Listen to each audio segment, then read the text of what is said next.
at mga kapwa Kristiyano.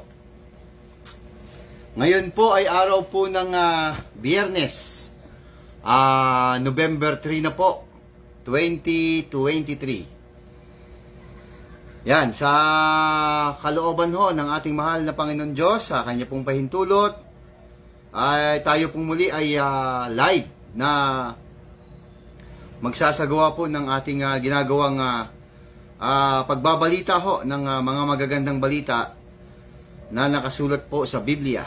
Ayan. At siyempre, sineselebrate ho natin ngayon yung pong 4th year anniversary nitong programang Mga Tinig sa Ilang. November 3 po, nag-start ang programang Mga Tinig sa Ilang, mga kapatid at mga kapwa Kristiyano. Yan. Nung kasama pa po natin si Brother Bert. Yan. Sige po, at muli po, tayo po ay live na magbo-broadcast po ng mga salita ng Panginoon Diyos na nakasulat po sa Biblia. Ang programa pong Mga Tinig sa Ilang, ito po ay tuwing Miyerkules po at Biyernes ng alas 8 po ng gabi. Ito po ay yun nga po, ngayon po ay pang-4 na taon na. Naalala ko po noon si Brother Bert po ang aking kasama, siya po ang nagpasimula nito. Ayan, kaya tayo po ay magbabalik tanaw tayo doon sa mga nakaraan po na amin pong sinabi ni Brother Bert. At yung ano po na yan, at yung video na po na yan ay inyo rin po namang makikita po sa YouTube. Ayan, type nyo lang po Mga Tinig sa Ilang, makikita nyo na po kaagad doon. Okay. Ang programa pong Mga Tinig sa Ilang ay biblical na, historical pa, scientific na, may kasama pang timeline or good arrangement. Ayan. Ganun po ang paraan po ng ating pagbabalita nitong mga nasalita po ng Panginoon Diyos na sa Biblia. At pagkaminsan ho, siyempre ginagamitan ho natin yan ng mathematics dahil ang Biblia ho ay gumagamit din po ng math, mga numero. Ayan, kaya may mga numero din kasi sa Biblia may mathematics din. Kaya paminsan-minsan ginagamit din ho natin yon. At ang paraan ho natin ng ating pagbabasa ay chronological reading. Hindi po tayo, hanggat maaari, hindi ho tayo patalon-talon ng ating pong pagbabasa ng Biblia. Ayan. At ang ating pong ibabalita mamaya ay tungkol po ito sa Santa Cena o yung hapunan ng Panginoon, yung kanyang banal na hapunan na isinagawa po niya kasama po ang mga alagad. At bago po yan, siyempre muna tayo, babalik tanaw doon po sa nakaraan ating pong naipaglingkod, ating pong naibalita tungkol po doon sa sa aking pagkakaalam, 3 po yung ating natalakay na Yung po yung transfiguration, yung pagpapalit ng anyo ng ating mahal na Panginoong Hesus. At yung isa po ay tungkol naman po sa talinghaga ng Lucas 16, yung ang mayaman at si Lazaro. Ayan, yun yung po ang pangalawa, ano ho? Yun yung ating tinalakay noong nakaraan.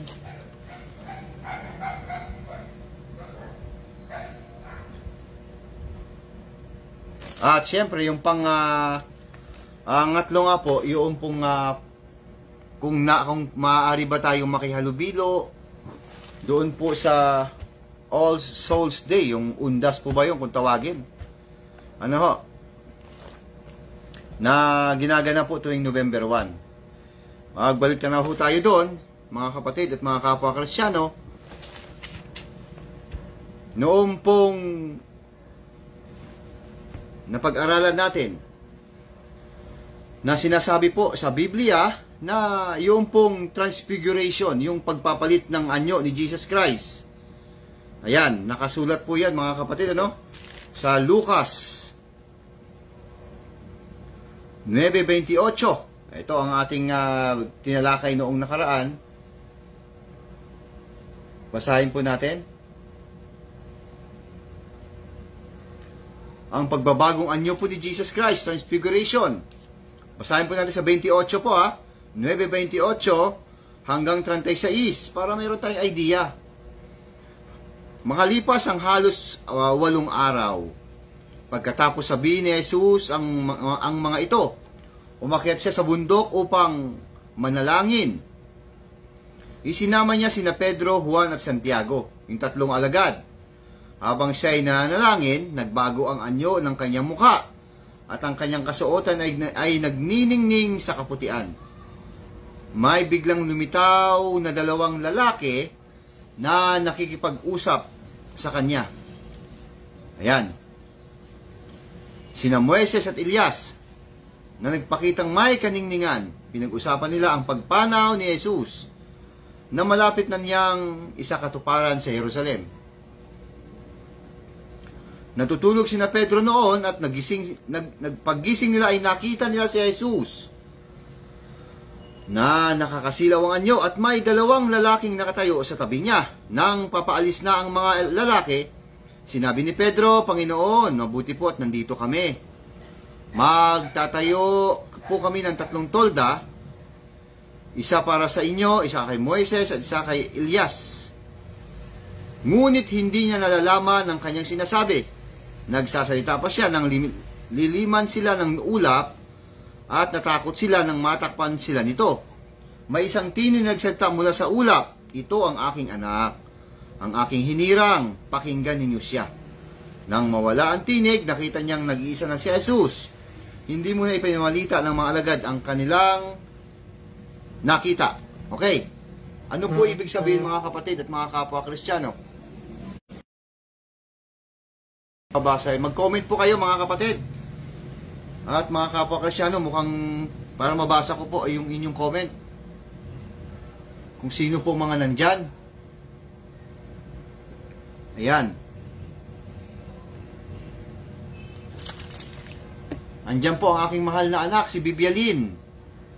Ayan, sino pa po yung isa dyan na maaari pong mag-comment para ho kayo po ay ma-shout out, ma-acknowledge po sa programang Mga Tinig sa Ilang. Ayan. Sige po tuloy lang muna po tayo. Ang ating pong nasaksiyan, ang ating pong narinig ay ang pagpapalit po ng anyo o pagbabagong anyo ni Jesus Christ. Ang may nakasulat po doon, Moises at Elias. Ayan, ang nagsasalita po noon, si Pedro. Ang nagsabi po si Pedro. Pero ang katotohanan niyan, hindi po niya nalalaman ang kanyang sinasabi. Kaya may pagsaway na ginawa ang Ama, ang Panginoon Diyos. Ito ang sinisinta kong anak. Ito ang aking anak. Sabi ng Panginoon,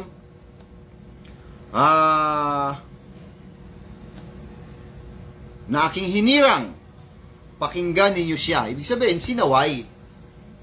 Mag-focus kayo kay Jesus Christ, hindi yung kay Elias at kay Moises. Ang katotohanan po, hindi po si Moises at si Elias ang nakita po nila. Ayan.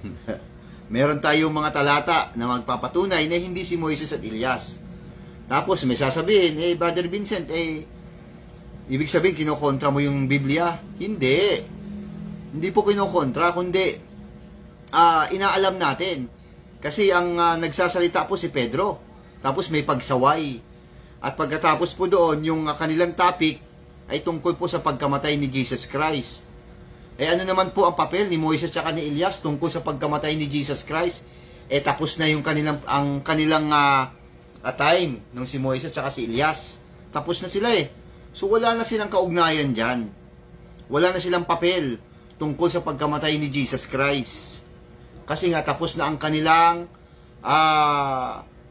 time na si Moises ay inalis po niya sa pagkaalipin, siya pong nanguna para makarating po sa lupang pangako ang mga Israel.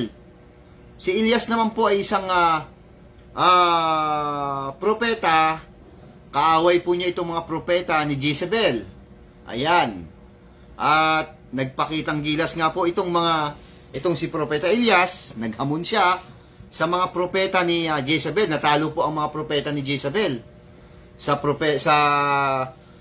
pag-challenge ni Propeta Elias. Ayan. Na meron pong dumating na apoy mula sa langit. Ano ho? Okay. Yun po ang kaisipan ng mga Israel, particular yung mga Hudyo, na sila po ay naniniwala na bayani, dakilang bayani itong si Moises at Elias. Yun po ang dahilan kaya nila nasabi. Ang katotohanan, hindi po si Moises at Elias yun. Yan po ay dalawang anghel ng Panginoon. Kasama na po niya yun doon po sa Sodoma at Gomora. Yun po yung dalawang anghel na pumunta doon. Yung tatlo po sila, ang Panginoong Isus po ang isa doon. Siya po yung nakipagtawaran. Nakipagtawaran po si Abraham sa kanya. Ayan, si Jesus Christ po yun. Kaya lang, ibang pangalan pa po yun. Lalaki pa lang. Wala pa eh. Ang katunayan niyan sa Juan 8:56. Yan po yun, yung binabanggit ni Jesus Christ. Na nagalak ang inyong amang si Abraham nang makita ang aking mga araw at siya'y natuwa. Ayan. Yan po yun. Nung nagkita sila ni Jesus Christ. Okay. Kaya ang kasama po doon ni Jesus Christ sa Transfiguration, yung pong dalawang anghel. Hindi po si Moises at saka si Elias. Yan. Okay. Ang paniniwala po ni Ka Eli Soriano dyan, ano? Ni Brother Eli Soriano at ni BWS, si Black Widow Spider, Moises Elias pa rin. Alam mo, sa totoo lang, hindi pa rin nila naiintindihan yun eh. Hirap na hirap silang unawain yung mga pangyayari na yan. Kaya, ayun, mali ang kanilang ipinapahayag na si Moises at Elias pa rin pala ang kanilang pinaniwalaan na nagpakita. Wala akong makita na maayos na katwiran na talagang si Moises at Elias. Wala eh, kasi nandun po yung number one, na maging problema, ano naman ang papel ni Moises at Elias tungkol sa pagkamatay ni Jesus Christ? Ano maitutulong nila doon? Jesus Christ na yun, authority na yun eh. Ayan, pangalawa, sinaway sila ng Panginoon Diyos. Ito ang hinirang kong anak. Ayan, sa kanya kayo makinig. Sinaway na sila. O pangatlo, na dahilan kung bakit hindi yun si Moises at si Elias, meron din mga nakasulat sa talata. Hindi nila nalalaman ang kanilang sinasabi. Ayan. Pang-apat, ang mga Hudyo, particular yung mga Israelita, ang mga Hudyo, naniniwala sila na dakilang bayani si Moises at si Elias. Ayan, napakarami pong mga rason, marami pong mga prueba na magpapatunay na hindi po si Moises at si Elias yun. Sino yun? Yung dalawang anghel. Ayan, yung dalawang anghel, mababasa po yun sa isang talata po ng Lucas 24, 1 hanggang 4. Ayan, yan po yung kasama ni Jesus Christ. Basahin po natin Lucas 24:1. Ito po ang ating mababasa. Hanggang 4 po yan Maagang maaga pa ng araw ng linggo, ang mga babae nagbalik sa libingan, dala ang mga pabangong inanda nila. Nang dumating sila doon, nakita nilang naigulong na ang batong nakatakip sa libingan. Ngunit, nang pumasok sila, wala roon ang bangkay ng Panginoong Isus. Samantalang nagtataka sila kung ano ang nangyari. Biglang lumitaw sa tabi nila ang dalawang lalaking nakakasilaw ang damit. Ayan, yan po yun. Yan po yung kausap ni Jesus Christ. Doon po sa pagpapalit niya ng pagbabagong anyo niya. Ayan, si Dr. Lucas din po ang nagsabi. Ayan. Ganon din po sa Juan. Ay, nako. Sa Juan 11:15, ito po ang ating mababasa. Si Maria ay nakatayong umiiyak sa libas ng libingan. Habang umiiyak ay yumuko siya at sumilip sa loob. May nakita siyang dalawang anghel. Ayan. Dalawang anghel na kadamit ng puti at nakaupo sa pinaglalagyan ng bangkay ni Jesus. Ang isa ay sa gawing ulunan.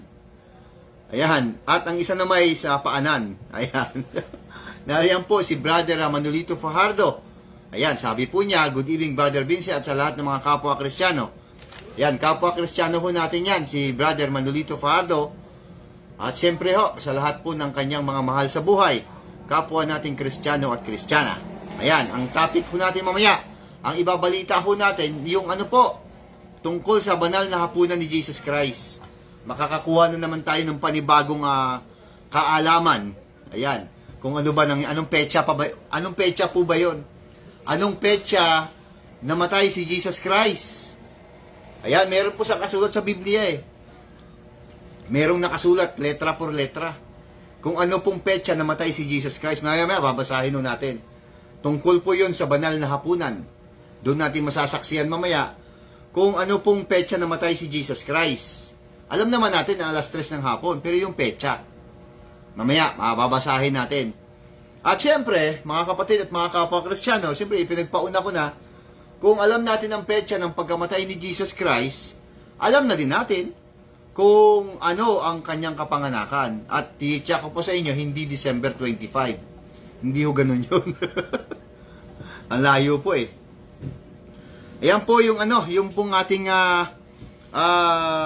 binasa mga kapatid na si Jesus Christ po ay ang kausap po niya sa Transfiguration hindi po yun si Moises Elias. Dalawang anghel po ayon sa ating binasa. At ganoon din po nung umakyat si Jesus Christ sa langit. Ayan. Sa Gawa 1:9 hanggang 10. Ito po ang ating mababasa. Nandito sila uli yung dalawa. Yan, ito po ang ating mababasa. Pagkasabi nito, si Jesus ay inakyat sa langit. Habang ang mga alagad ay nakatingin sa kanya at natakpan siya ng ulap, habang sila ay nakatitig sa langit at siya ay inakyat, may dalawang lalaking nakaputi na lumitaw sa tabi nila. Sabi nila, kayong mga taga Galilea, bakit kayo nakatayo rito at nakatingin sa langit? Itong si Jesus na umakyat sa langit ay magbabalik gaya ng nakita niyong pag-akyat niya. Ayan. Ibig sabihin, ano lang, babalik pa si Jesus Christ. Kaya don't worry. Ayan po, yung dalawang lalaki, yun po yung dalawang anghel. Mga kapatid at mga kapwa Kristiyano. Yan, yung dalawang anghel na yan, yun po yung nagpakita naman kay Abraham. Ayan. Sa Henesis po, 18. Ito po ang ating mababasa. Yan, mahaba po ito pero yun po yung nangyari. Yun po yung nagpakita kay Jesus Christ, yung tatlong lalaki. Ito po, basahin natin na lang. Hanggang dito lang tayo sa 1. Ayan, diretso lang po tayo. Nagpakita ang Panginoon kay Abraham sa may tabi ng mga sagradong puno ni Mamre. Nooy kainta ng araw at nakaupo siya sa pintuan ng kanyang tolda. Walang ano-ano'y may nakita siyang tatlong lalaking nakatayo sa di kalayuan. Patakbo niyang sinalubong ang mga ito at sa kanya yumuko at nang halos hayad sa lupa ang muka. Ayan, tatlong lalaki po ang nagpakita kay Abraham. Tapos po nung mapakain na po niya ito, ito po nangyari sa 16 po 18, 16 po ng aklat ng Henesis. Pagkatapos, umalis ang tatlong lalaki at hinatid sila ni Abraham hanggang sa isang dako na natatanaw na ang Sodoma. Sinabi ng Panginoon, hindi ko dapat ilihim kay Abraham ang aking gagawin, sapagkat pinili ko siya upang maging ama ng isang malaki at makapangyarihang bansa. Yan. Tapos yung dalawang lalaki, ito sa 22.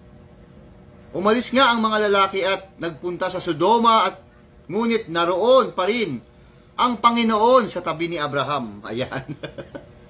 Ayan po yun, yung dalawa. Nariyan din po si Brother Oscar Vargas.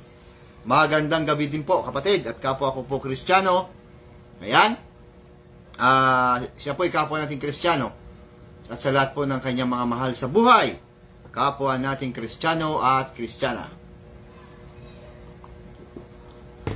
Yan po yung kasama ni Jesus Christ. Sa Henesis pa lang po, nandun na yan. Kasama niya na. Yan po yung dalawang anghel. Yung dalawang anghel na yan, yan po yung pumunta sa Sodoma at Gomora. Ayan. Nagpaiwan po ang Panginoon, walang iba kundi si Jesus Christ yun. Ang prueba na si Jesus Christ yun, ang nagpaiwan, kasi si Jesus Christ mismo ang nagsabi. Basa sa Juan nga po 8:56. Ito po ang ating mababasa. Natuwa ang inyong amang si Abraham nang malaman niyang makikita niya ang araw ng aking pagdating. Nakita nga niya ito at siya'y nagalak. Ayan, ibig sabihin, sa among ngayon babasahing talata sa Biblia, yung sinasabi ni Jesus Christ, yung nagkita sila ni Abraham. Yun nga po yun, yung sa Sodoma at Gomora, yung tatlong lalaki. Kaya yung dalawang lalaki na kasama ni Jesus Christ doon, dalawang anghel. Yun din po ang nagpakita at nakita ni Juan, ni Pedro, ni Juan at ni Santiago, doon po sa pagpapalit ng anyo ng ating mahal na Panginoon. Hindi po yun si Moises, hindi po yun si Elias, kundi ang dalawang lalaking nagpakita doon, nakasama ni Jesus Christ, walang iba kundi ang anghel.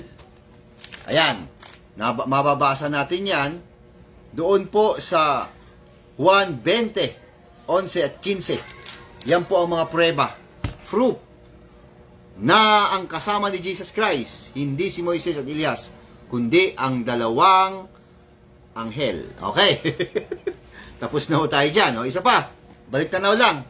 Bago tayo dumako dun sa Santa Cena, o yung banal na hapunan na isinagawa ni Jesus Christ. Ano ho? Okay. Paalala ko lang po, mga kapatid. Ayan, andyan po si Sister Rosita Rojas. Ayan, magandang gabi, Brother Vince. Hindi ba sinunog na ang Sodoma at Gomora, ang bakla sa lalaki at tomboy sa babae? Bakit hanggang ngayon meron pa rin? Ayan, hanggang ngayon meron pa rin. Pinoprotektahan pa nga po sila ng gobyerno eh. Yan po yata yung tinatawag na LGBT ba yun? Ewan ko anong kumpletong ano dyan. Pinoprotektahan din sila ng gobyerno. Mga tao din po sila. At meron pa po talagang ganun ngayon. Mga bakla at mga tomboy. Ayan. Sila pa rin po ay mga tao at kung ano po ang kanilang kasarian, yun pa rin naman po yun. Wala po, lalaki at babae pa rin po. Yung bakla, lalaki pa rin po yun. Yung babae, yung tomboy, babae pa rin po yun. Ngayon, dito sa daigdig natin, pinipilit nilang ang tomboy na maging lalaki, ang lalaki naman, pinipilit nila na maging sila ay babae. Dito lang po nila yung ginagamit sa sanlibutan. Yan, ginagalawan natin. Pero pag sa kabilang buhay po, hindi na po yan nauubra. Kasi, nilikha ng Panginoon Diyos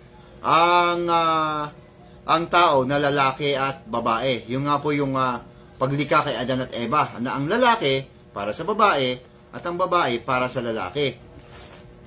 O bakit meron pa hanggang ngayon? Dito lang po yan ginagamit sa earth. Ayan, ang atin po sinasabi, darating po ang mga araw na ito pong ating ginagalawan na ito, aalisin naman tayo ng Panginoon dito eh.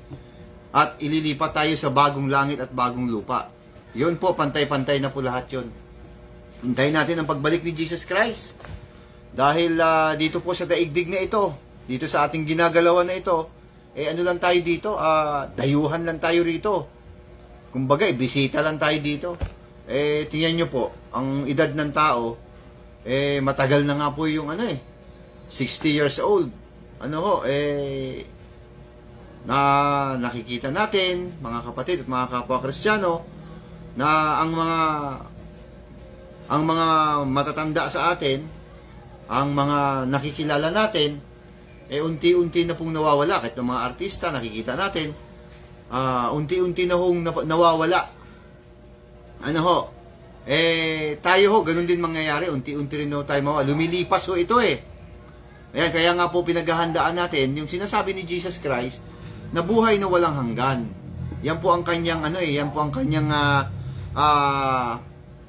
dinadala.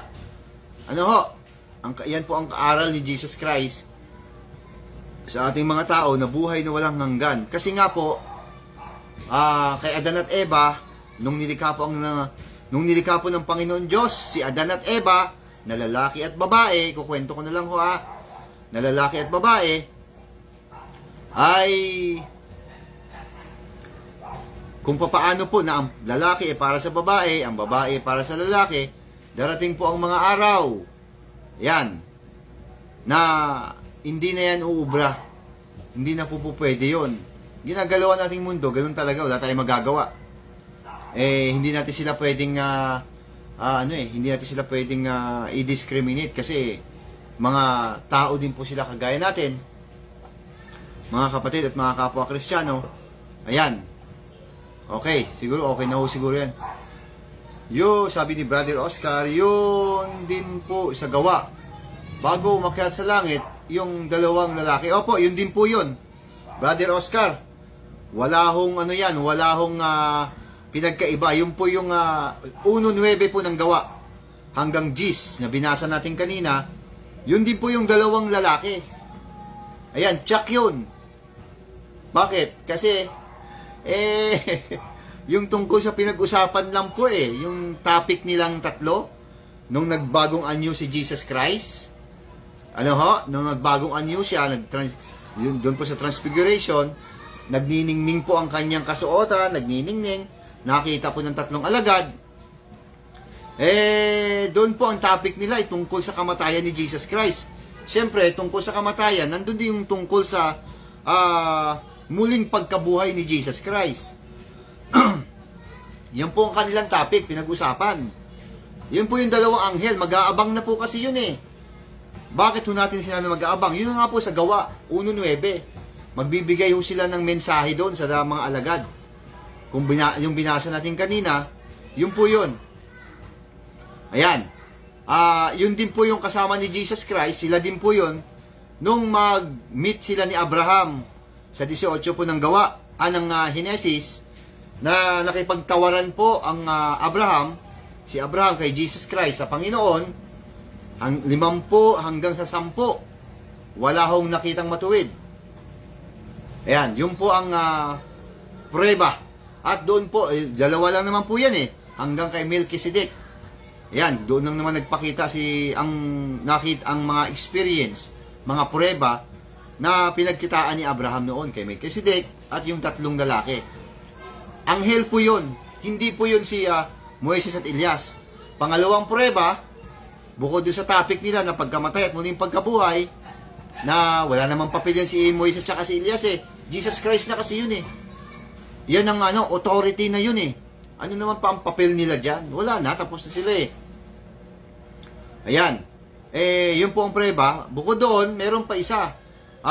Yun nga po, ang nakasulat sa Biblia, sa Lucas, ang binasa natin kanina, hindi nila nalalaman ang kanilang sinasabi. Ayan, yun po yung nakasulat. Basahin ulit natin mga kapatid at mga kapwa Kristiyano sa Lucas po.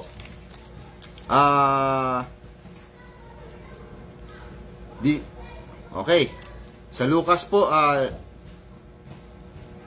24:1 o Lucas 9:28. Ayan. May binabanggit po rito na hindi nila alam ang kanilang sinasabi. Balikan ko lang po kasi lagi-lagi po natin dapat balik-balikan para magsilbing paalaala sa atin. Ito po sa 9:33, nang paalis na ang mga lalaki, sinabi ni Pedro, Panginoon, mabuti po at nandito kami. Magtatayo kami ng 3 tolda, 3 kubol, 3 tent. Isa para sa iyo, kay Jesus Christ. Isa para kay Moises. Isa kay Elias. Kasunod na salita. Ngunit hindi niya nalalaman ang kanyang sinasabi. Tapos lumabas na po yung ang pangatlong prueba. Lumabas na po yung pagsaway ng Panginoon na ito ang aking hinirang. Ang aking anak, sa kanya kayo makinig. Ayun. Sinaway sila kasi nakapokus sila kay Moises, Elias.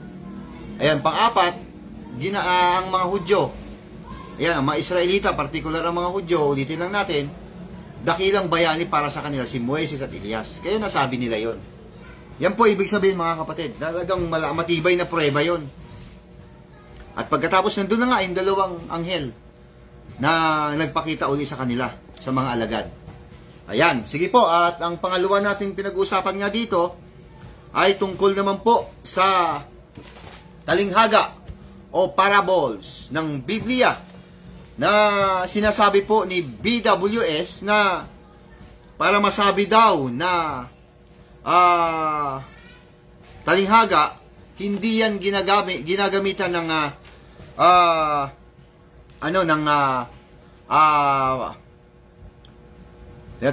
hindi daw po ginagamitan ng proper name or proper noun. Kasi doon po sa ang mayaman at si Lazaro, mayroon pong proper name, may proper noun. Binanggit po si Lazaro, binanggit po si Abraham, at binanggit din po si Moises, at may lugar. Kaya hindi daw po matatawag na talinghaga. Ang sagot naman natin, mali yun, palpak na aral yun. Kasi, ang pinagbabasihan po niya yung ginawa ng tao na kapag ka merong proper name, merong proper noun, hindi yan talinghaga. So lumalabas ang mayaman at si Lazaro, dahil may binabanggit na proper name, hindi talaga talinghaga. Yan ang kanyang batayan. Kaya lang po hindi naman tama yun eh. Bakit? Kasi nagtalon siya ng pagbabasa. Nag-kangaroo reading siya. Hindi niya naiintindihan na ang talinghaga doon, yung kwento, yung story na sinasabi ni Jesus Christ na napakatalinghaga. Ayan. Pag binasa mo yon doon sa Lucas 16:1 pa lang, ano ho? Yung tungkol doon sa talinghaga, meron doong mayaman, tusong katiwala. Talinghaga po yon. Dapat sinimulan sa 1 kasi chapter 16 verse 1. Yung tusong katiwala, ikukwento ko na lang po ha. Yung tusong katiwala, nagkaroon po ng nagkaroon ng ulat, may balita ang may-ari ng pinagtatrabaho itong tusong katiwala, itong caretaker, na nilulustay po niya ang kayamanan ng kanyang amo. Kaya ginumpronta siya ng kanyang amo at ibigay mo ulat mo at tatanggalin na kita. Sisibakin na kita. O ngayon, ito pong talinghaga mga kapatid para bago kasi makarating doon sa mayaman at si Lazaro, dito muna. Nagbigay muna ng halimbawa si Jesus Christ ng talinghaga, ang tusong katiwala, na sinasabi na nasisibakin na siya sa pwesto, sa kanyang trabaho, dahil kung siya ay katiwala, siya ay caretaker ng kayamanan, ang ginawa niya, nagiging wise lang siya, naging mautak siya. Nag-aalala na siya sa kanyang sarili na siya po ay baka mamalimos at wala nang tatanggap sa kanya. Ayan, kaya ang ginawa niya bilang isang katiwala ay pinuntahan niya ang may utang sa kanyang amo. Sabi niya doon, magkano utang mo sa amo ko? 100, gawin mo 50. Ikaw 100, ito gawin mong 80. Ibig sabihin, gumawa siya ng paraan na pababain yung mga utang ng may utang sa amo niya, para pagka lumapit siya doon sa mga tao na pinababa niya, hindi naman siya tanggihan. Ibig sabihin, naging wise lang siya. Kaya ang sabi po ni Jesus Christ doon, ang talino talaga ng tao pagdating sa mundong ito, pagdating sa kayamanan ng mundong ito. Talagang ginagamit nila utak nila. Ayan, ang advice ni Jesus Christ, dapat ganun din. Gamitin nyo rin ang inyong kayamanan sa mundong ito sa paggawa ng mabuti. Therefore, pag ikaw pala ay mayaman, gamitin mo pala yung salapi mo na yan, yung pera mo, para sa pagtulong sa kapwa, gumawa ng mabuti. Nag-iimba ka pala ng kayamanan sa langit pagka ganon. Ayan, yan po yung ginawa ni Jesus Christ na halimbawa sa tusong katiwala. Ibig sabihin, naging wise lang siya para hindi na siya maghirap. Ayan, ang tusong katiwala. Pero ang sabi ni Jesus Christ, ang wise-wise niyo sa lupa, ang galing-galing niyo gumamit ng pera para kayo ay hindi na maghirap. Dapat ganoon din ang gawin niyo, maging wise din kayo. Ayan, gamitin niyo ang inyong pera sa pagtulong sa kapwa para magkaroon kayo ng kayamanan sa langit. Yan po ang gustong palabasin ni Jesus Christ. O ngayon, pagdating dito kay Lazaro, ayan, at ang mayaman, entrada pa lang, yun kaagad eh. Ang mayaman po, syempre, may maganda damit, sagana sa pagkain, tapos si Lazaro namamag-asa na yung mga malaglag na pagkain, yun ang kanyang kakainin. Ayan, yun po yung talinghaga doon. Kahit may proper name, mayroong proper noun, may mga pangalan ng tao, i-consider mo pa rin na talinghaga dahil yung kwento ni Jesus Christ. Base sa kanyang kwento. Na ang ibig sabihin, itong mayaman, hindi malang mabigyan si Lazaro. Kundi yung si Lazaro, nag-aabang lang ng mga malalaglag sa kanyang pagkain. Nagkapalit ng pangyayari. Yun na yun, ng talinghaga. Para sila namatay. Ngayon, si Lazaro naman ngayon ang nakalasap ng ginhawa. At ang mayaman naman ay nagdudusa. Ayan. Yun po ang talinghaga. Hindi kasi niya inaayos sa pagbabasa. Ito si BWS. Kaya sinasabi po natin sa programang ito, ano po, ang mga nakikinig sa programa ni BWS, ni Black Widow Spider, pagka dyan kayo nakikinig, aalog-alog lang talaga ang ulo ninyo. Ibig sabihin ng aalog-alog, kulang-kulang sa impormasyon ang inyong makukuha. Sabi ko nga po, kung kayo po ay mga nakikinig dyan, galing kayo sa ang dating daan, sa grupo po ng ang dating daan, at kung kayo ay galit na sa ang dating daan dahil kayo ay natsubibo, kayo ay naisahan, nagpaplano kayo, nakikinig kayo kay BWS, nagpaplano kayo na lumipat sa kanya, diyan kayo nagkamali. Bakit? Walang pinagkaiba yan kay Ka Eli Soriano na ang dating daan. The same lang yan. Bibigyan kayo ng halimbawa, para kayong umaakyat sa hagdan na pagkahirap-hirap, ang taas. Nung malapit na kayong matanahon nyo na yung pinakadulo, sa kanyo na palang nahalata na kayo pala ay chinutsubibo lang. Ang ginawa nyo, bumaba kayo. Pagbaba nyo, nakita nyo si BWS. Na nagtatayo ng iglesia, nagtatayo ng relihiyon, akyat uli kayo. Walang mangyayari niya, wala kayong kapahingahan yan.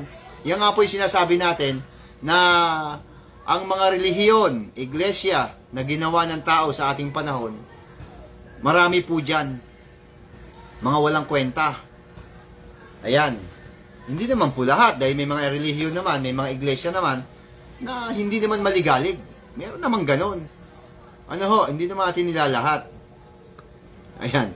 Kaya lang, marami talagang ganon Iba dyan, gumagamit ng mga sa pangalan ni Jesus Christ, tapos matatamimi ka na. Kasi Jesus Christ na yan Ginagamit po nila ang banal na pangalan ni Jesus Christ. Kaya dapat, alerto. Yan po yung ibig natin sabihin ng talinghaga. Either may proper name yan or proper noun. Depende sa kwento. Dapat bigyan mo rin ng pansin ang kwento. Dahil ang kwento ni Jesus Christ tungkol sa mayaman at si Lazaro, bagamat mayroong proper name, mayroong proper noun, i-consider mo rin yung kwento, yung istorya, ng istorya ni Jesus Christ tungkol sa mayaman at si Lazaro, matalinghaga talaga yun. Ngayon, magbibigay tayo ng halimbawa. Alam nyo ba na si Isaac, ayan, kukwento ko na lang si Isaac, nung hinihingi ng Panginoon Diyos kay Abraham, na si Isaac ay iaalay niya, talinghaga yun. Ayan. Di ba? May mga pangalan din doon. May Isaac siyempre. Meron siyempre Abraham din doon. Tapos may lugar pa. Tungkol po doon sa paghingi, yung pag-alay, yung sinasabi ng Panginoon, na ialay po si Isaac sa Panginoon Diyos. Sinabi ng Panginoon kay Abraham, talinghaga po yun. Yung naganap na yon, mga kapatid at mga kapwa Kristiyano. Ayan.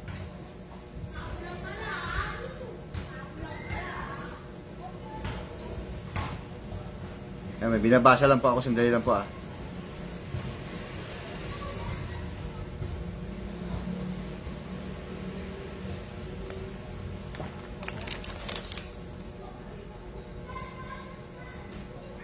Okay.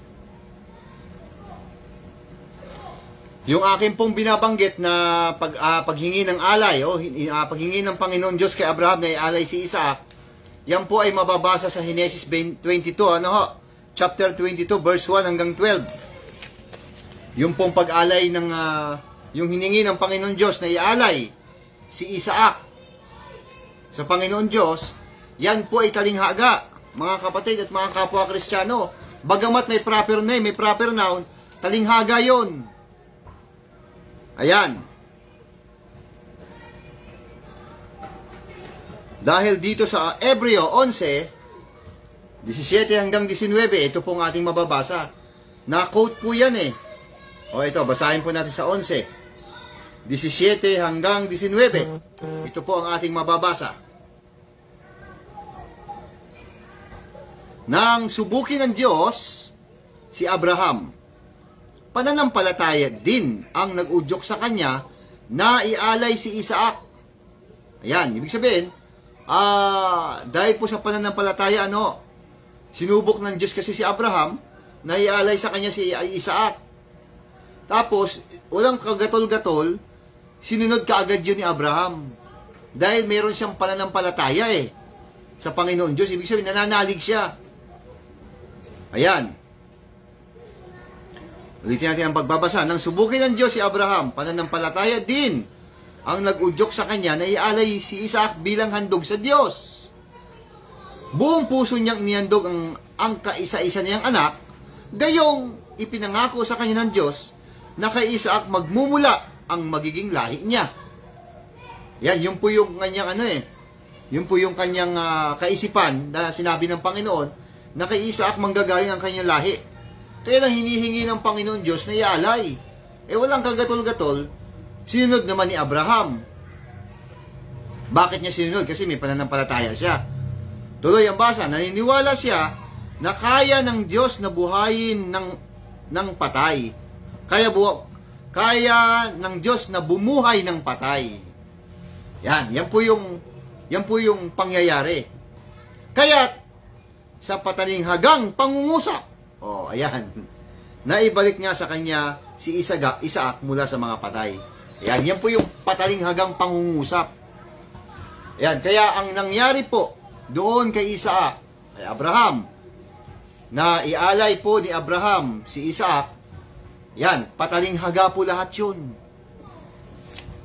Matalinghaga po yun. Bakit? Duroy mo, iaalay mo ang iyong anak, mayroon ka ng promise na dyan manggagaling yung magiging dadami ang lahi. Pero bakit hinihingi na ialay? Kasi nga may pananampalataya. Yan, talinghaga po yun. May proper name at proper noun. Ayan. Ano ka ngayon, BWS? Kaya, wala talaga ngayon, ganun din po dito sa,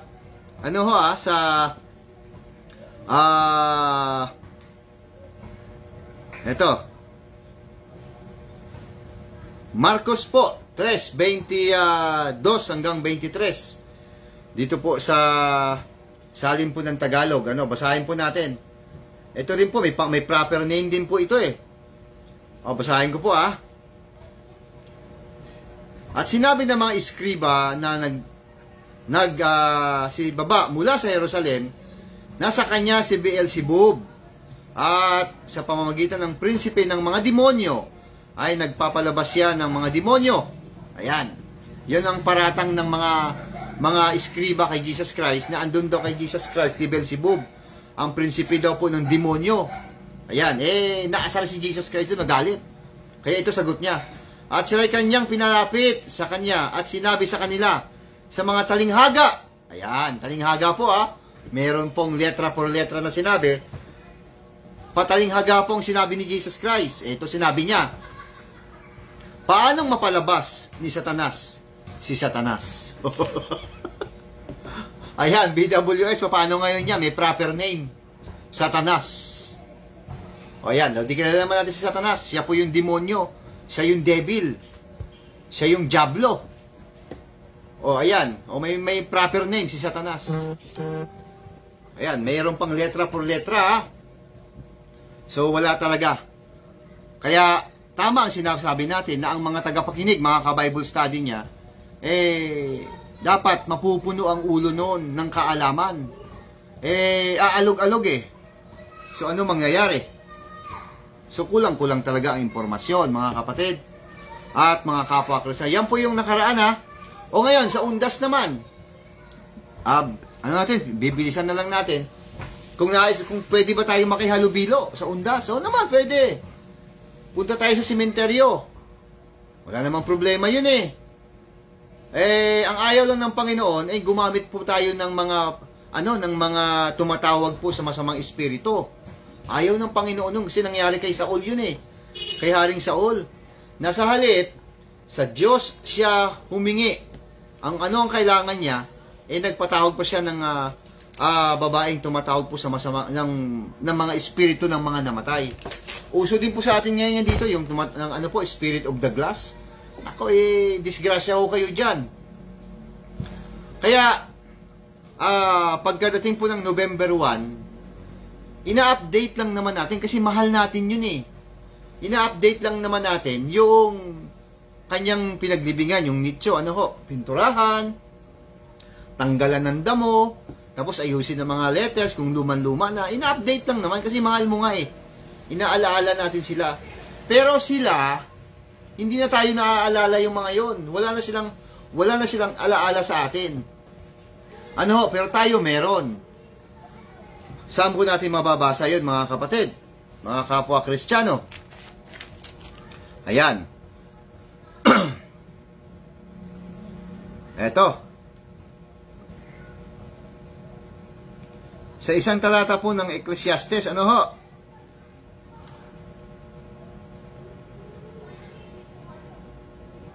ayusin ko lang po yung chronological nito.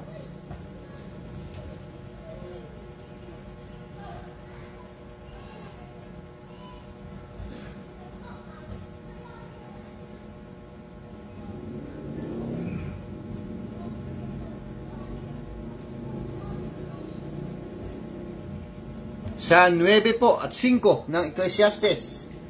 Ito po ang ating mababasa. Alam ng buhay na siya'y mamamatay. Ngunit ang patay ay walang anumang nalalaman. Wala na silang pag-asa at nakakalimutan ng lubusan. Nawawala pati ang kanilang pag-ibig, pagkapuot at pagkainggit. Ano pat wala silang namamalayan sa anumang pangyayari sa mundo. So wala na po yun. Pagka namatay na po ang isang tao, wala na po silang malay. Pag namatay ho tayo, wala tayong alam dito sa mundo. Wala na. Wala tayong kaugnayan. Buhay at patay. Wala nang kaugnayan yun. Pero mga kapatid at mga kapwa Kristiyano, dito sa earth, ang buhay at ang buhay may kaugnayan pa. Ang mga namatay, ang mga patay, may kaugnayan pa rin sa kapwa patay siyempre. Kung saan sila nandun. Kagaya nga po itong si Abraham. Ayan. At si Lazaro. Ayan po, ang mayaman at si Lazaro. Nagkita sila doon Malayo nga lang. Yung nga po yung talinghaga nun. Ayan. May ulat ba sa Apokalipsis na babalik si Moises at Elias kahit sa bagong tipan? Ayan, wala. Walang nakasulat. Kaya yan, si Nana Balihera, aking mahal na kapatid. Nagtatanong kung may ulat, kung may sulat, kung may mga impormasyon sa aklat po ng Apokalipsis na babalik pa si Moises at Elias. Si Elias po meron. Babalik siya. Siya nga po yung siya nga po yung binabanggit ni Jesus Christ. O ito po, basahin natin mga kapatid at mga kapwa Kristiyano. Yan. Ito. Yan.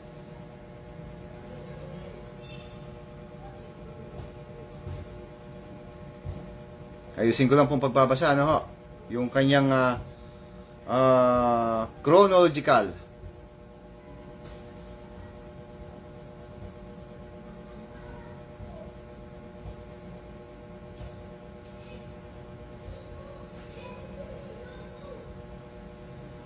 Ayan.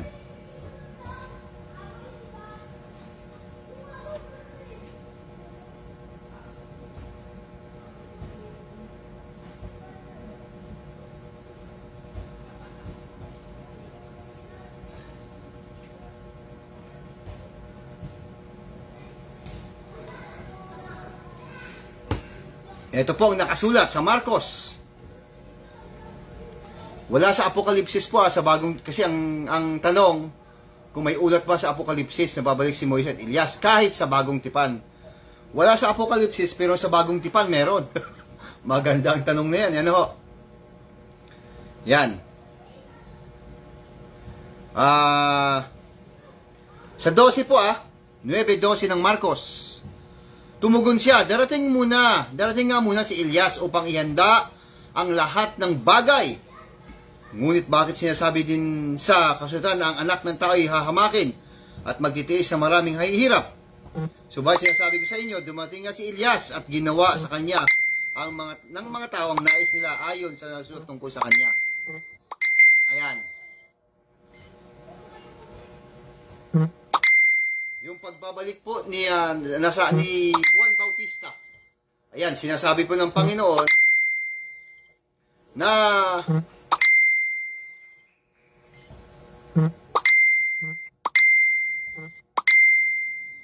Teka lang po, maraming nagme-message.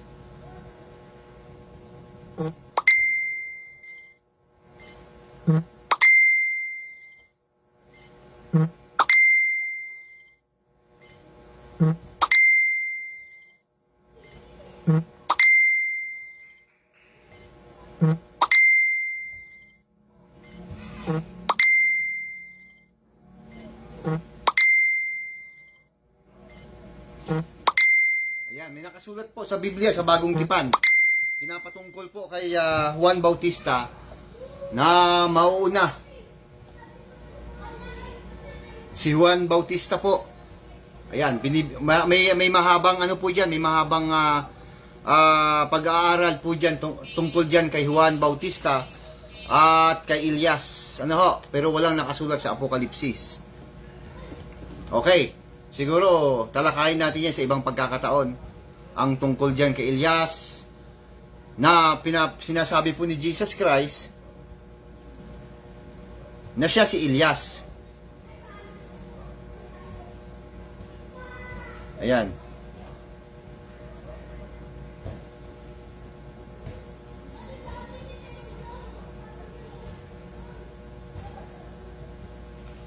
Sige po mga kapatid at mga kapwa Kristiyano.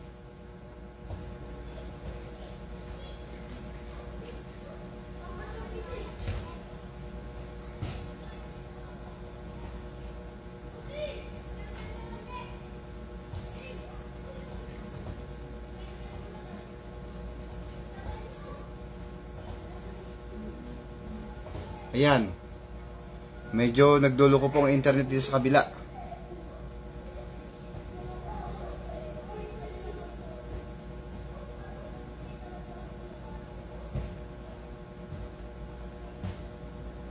Sige po, tuloy po tayo mga kapatid at mga kapwa Kristiyano. Ayan. Siguro, okay na siguro yan, ano ho? Na meron pong ulat sa Biblia tungkol kay Elias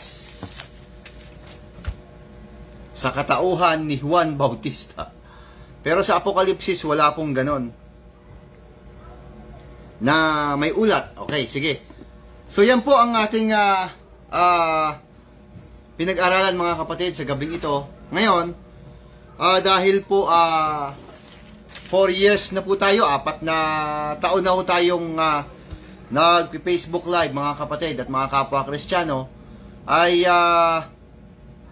ito po kasi yung yung panahon talaga, November 3, nung mag-start po ang programang Mga Tinig sa Ilang, kasama ko pa po si Brother Bert noon. Ayan, kaya 4 na taon na, sarado, itong programang Mga Tinig sa Ilang. Yan po, dyan po sa araw na yan, namin naihayag ni Brother Bert kung ano po ang nangyari doon po sa bakit kami umalis dyan, bakit kami lumayas, dahil nadali rin. Ganyan talaga ang mga relihiyon, wala kang maaasahan talaga dyan, lalong-lalo na pagka pera-pera po ang pinag-uusapan. Yan, sabi po ni Sis Opie, andyan na pala, happy 4th anniversary. sa mga tinig sa ilang. Ayan, si Sis Opie, kapwa ho natin Kristiyano yan. At sa lahat po ng kanyang mga mahal sa buhay. Kapwa natin Kristiyano at Kristiyana. Okay, sige po, baka may iba pang mga tanong. Ang mga nandyan, maaari po kayong makapagtanong. Ayan, para bago ho tayo dumako doon sa Santa Cena or banal na hapunan, mga kapatid at mga kapwa Kristiyano. Ayan. Sige, siguro simulan na natin yon kasi mahaba-haba rin po ito. Ang Santa Cena, ng Panginoon, yung banal na hapunan. Alam nyo ba na ipinagpauna ko na po na ang banal na hapunan, na iniwan ni Jesus Christ sa kanyang mga alagad, alam nyo po ba na yun po ay spiritual? Hindi po yun literal. Ayan, sabi kasi ni BWS, yan daw po ay literal. Kasi, merong dinampot. Merong dinampot na tinapay. Merong dinampot na kopa. Meron ba naman daw literal? Meron daw ba namang spiritual na may dinampot? Alam nyo, inuutulan kayo ng pastor nyo. Ang hapunan po na binili ni Jesus Christ, tinuro sa kanyang mga alagad, ay spiritual. Sabi po ni Soriano, K.L. Soriano, na ang dating daan, spiritual. Kinontra ngayon siya nitong si BWS. Dahil hindi naman daw yun spiritual. Yung nga po ang sinasabi natin, mga kapatid at mga kapwa Kristiyano, na kapag tama, wag na nating pamalian. Bagamat si K.L. Soriano, marami po siya mga aral na namali. Marami din naman siyang sinabing tama. Kaya wag na nating pamalian pa. Ayan, sabi ni Brother Oscar, paano po ba gaganapin ang banal na hapunan sa panahong ito? Ayan, maya-maya ho, tatalakayin ho natin yan, Brother Oscar, yung paano ba natin gaganapin yung banal na hapunan. Dapat ginagawa natin yung banal na hapunan. Hindi ho dapat na hindi ginagawa yan. Dapat yang ginagawa yung banal na hapunan. Kasi nagturo si Jesus Christ yung nga po sinasabi natin, ibinabalita na ang banal na hapunan spiritual po. Ang sabi naman ni BWS, may dinampot Talagang kumbaga sa 1 to 10, ang isip niya hanggang 1 na lang. Hindi na umaakyat, hindi na po tumataas. Kaya sabi natin, yung mga nakikinig sa kanya at mga miyembro, yung mga ulo po, naaalog-alog, hindi ho napupuno ng impormasyon. Ayan, sisimulan na natin kung nakahanda na po kayo Ito po ang ating pag-aaralan sa gabing ito, ang tunay na banal na hapunan ng Panginoong Jesucristo na itinuro sa mga alagad bago siya hulihin ayon sa Biblia. Ayan, ulitin ko po, ang tunay na banal na hapunan o Santa Cena ng Panginoong Jesucristo na itinuro sa mga alagad bago hulihin ayon sa Biblia. Ayan. Tanong, ano ang kahulugan ng banal na hapunan ng ating mahal na Panginoong Jesucristo? Yung banal na hapunan po, yung ginawa po niyang pagbabanal na hapunan, yung tunay. Yung kahulugan po ng banal na hapunan. Basahin po muna natin. Mga kapatid at mga kapwa Kristiyano, kaya pinagdidiinan ko po na yan po ay spiritual. Hindi ho yung literal. Hindi lang kasi kaya ng mga dating daan na ipagtanggol yan. Kasi, wala rin, sabit din. Ang dali-dali lang naman po nun Ito, babasahin ko po sa Lucas 22. At ang talata po ay 19. Ito po ang ating mababasa, mga kapatid. Ayan. Ito po ang nakasulat. Dumampot din siya ng tinapay. Ayan. Matapos magpasalamat sa Diyos, ay kanyang pinaghati-hati iyon. At ibinigay sa kanila. Sabi niya, ito ang aking katawan. Ayan.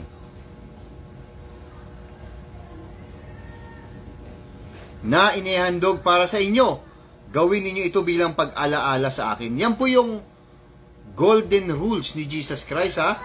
Dumampot po siya ng tinapay. Tapos pinagpasalamat sa Panginoon Diyos. Tapos pinagputol-putol po niya. Pinaghati-hati niya yon. Tapos sinabi niya, nung maibigay niya sa mga alagad, sabi niya, ito ang aking katawan na inihandog para sa inyo. Gawin niyo ito bilang pag-alaala sa akin. Ayan, mga kapatid, may ano lang, talasan niyo po ang inyong pandinig, ha? Ang inyong, kailangan mag-spark agad sa isip niyo. Ganito po yon. Sabi kasi ni Jesus Christ, dumampot siya ng tinapay, tapos magpasalamat sa Diyos, pinaghati-hati. Sabi niya, ito ang aking katawan na inihandog para sa inyo. Gawin ito bilang pag-alaala sa akin. Ganito po yon. Ang mga Israelita po, sa panahon siyempre, ng Israel, sa panahon ng kanilang mga ninuno, hanggang sa nagkawatak-watak na sila, hanggang ang natira nila ay Hudyo sa angkan ni Huda. Kaya ayan nga po ang naabutan ni Jesus Christ, mga partikular mga Hudyo. Ayan. Alam nyo ba ang tungkol sa pagputol-putol ng tinapay? Ganito kasi ang sabi ni Jesus Christ, eh. Basahin muna natin dito sa isang aklat ng Lucas pa rin, 22:7. Ang sabi ng Panginoon, sumapit ang pista ng tinapay. O, ayan. Sumapit ang pista ng tinapay na walang pampaalsa. Wala pong pampaalsa, walang libadura. Na siyang araw ng pagpatay at paghahandog ng korderong Pampaskwa. Ayan. Inutusan ni Jesus ni Jesus sina Pedro at Juan, lakad na kayo, makikahanda ninyo ang ating hapunang Pampaskwa. Ayan, tinapay ang pinag-uusapan dito. Mga kapatid at mga kapwa Kristiyano. Okay. Yan po, diyan nagkamali si BWS. Diyan sa ginagawa niya na yan. Alam ko naman ang motibo. Nandyan din po si Michael Floyd Narajos. Ayan. Diyan po sa Himamaylan, Negros Occidental. Shout out kay Michael Floyd Narajos at sa lahat po ng Narajos family. Ayan. Diyan po sa Pangpang. Ayan, mga kapitbahay ko lang po yan. Diyan sa Pangpang. Sunwan. Napakabait ng pamilya ng mga Narajos na yan. At kilalang-kilala natin yan. Mga iginagalang diyan sa lugar na yan. Kamusta mo kay Uncle Lals? Ayan. Si Michael Floyd Narajos. Okay. Ayan, andyan si Nini. Si Walsh. Okay. Ano po ang dapat nating maintindihan, mga kapatid at mga kapwa Kristiyano? Si Jesus Christ po, sumapit na po yung pista ng tinapay na walang pampaalsa, na siyang araw pagpatay ng paghandog ng korderong Pampaskwa. Sa madaling sabi, hapunang Pampaskwa. Ayan. Ano po ba yung hapunang Pampaskwa? Yan po yung Passover. Yan. Yan po yung Passover, nilagpasan po ng anghel ng kamatayan ang mga Ebreo, yung mga Israelita, dahil papatayin po mga panganay, eh. Ayan. Basahin po natin sa isang talata po ng Exodo. Dapat talagang pag-aralang mabuti ito. Sa 12 po. Ayan. 12 ng hanggang 14 po ng aklat po ng Exodo. Ito po ang ating mababasa. Sabi ng Panginoon, sa gabing iyon, lilibutin ko ang buong Ehipto at papatayin ang lahat ng panganay na lalaki, maging tao man o hayop, at parusahan ko ang lahat ng Diyos-Diyosan sa Ehipto. Ako ang Panginoon. Dugo ang magsisilbing palatandaan ng mga bahay na inyong titirhan. Lahat ng bahay na makita kung may pahid ng dugo ay lalagpasan ko. Ayan yung Passover. At walang pinsalang mangyayari sa inyo habang pinaparusahan ko ang buong Ehipto. Sa araw na ito, ipagdiriwang ninyo ang lahat ng inyong sainlahi bilang pista ng Panginoon sa pamamagitan. Maalaala ninyo ang aking ginawa. Yan. Yung pala yung yung dapat gawin ang Passover para pag-alaala po yun sa paggawa ng pagliligtas ng Panginoon. Ayan. Yan po yung Passover. Yan po yung hapunang Pampaskwa. Yan. Yan po yung ni-request ni Jesus Christ na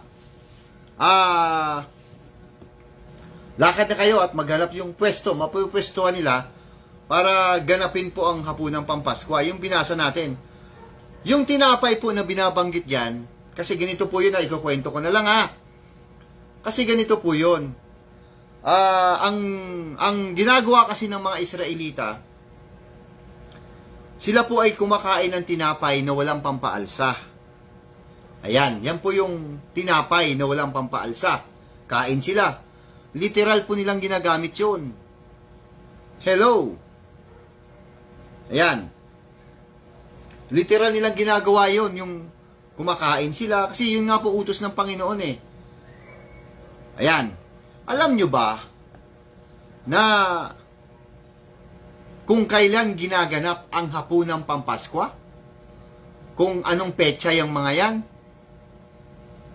O, basahin po natin ang Levitico, mga kapatid at mga kapwa Kristiyano, sa 23 po ng aklat po ng Levitico. Ito po ang ating mababasa sa 4. Ayan. Ito ang mga pistang itinakda ko, sabi ng Panginoon. Ang pista ng Paskwa, yung Passover, nagaganapin sa gabi ng 14 na araw ng unang buwan.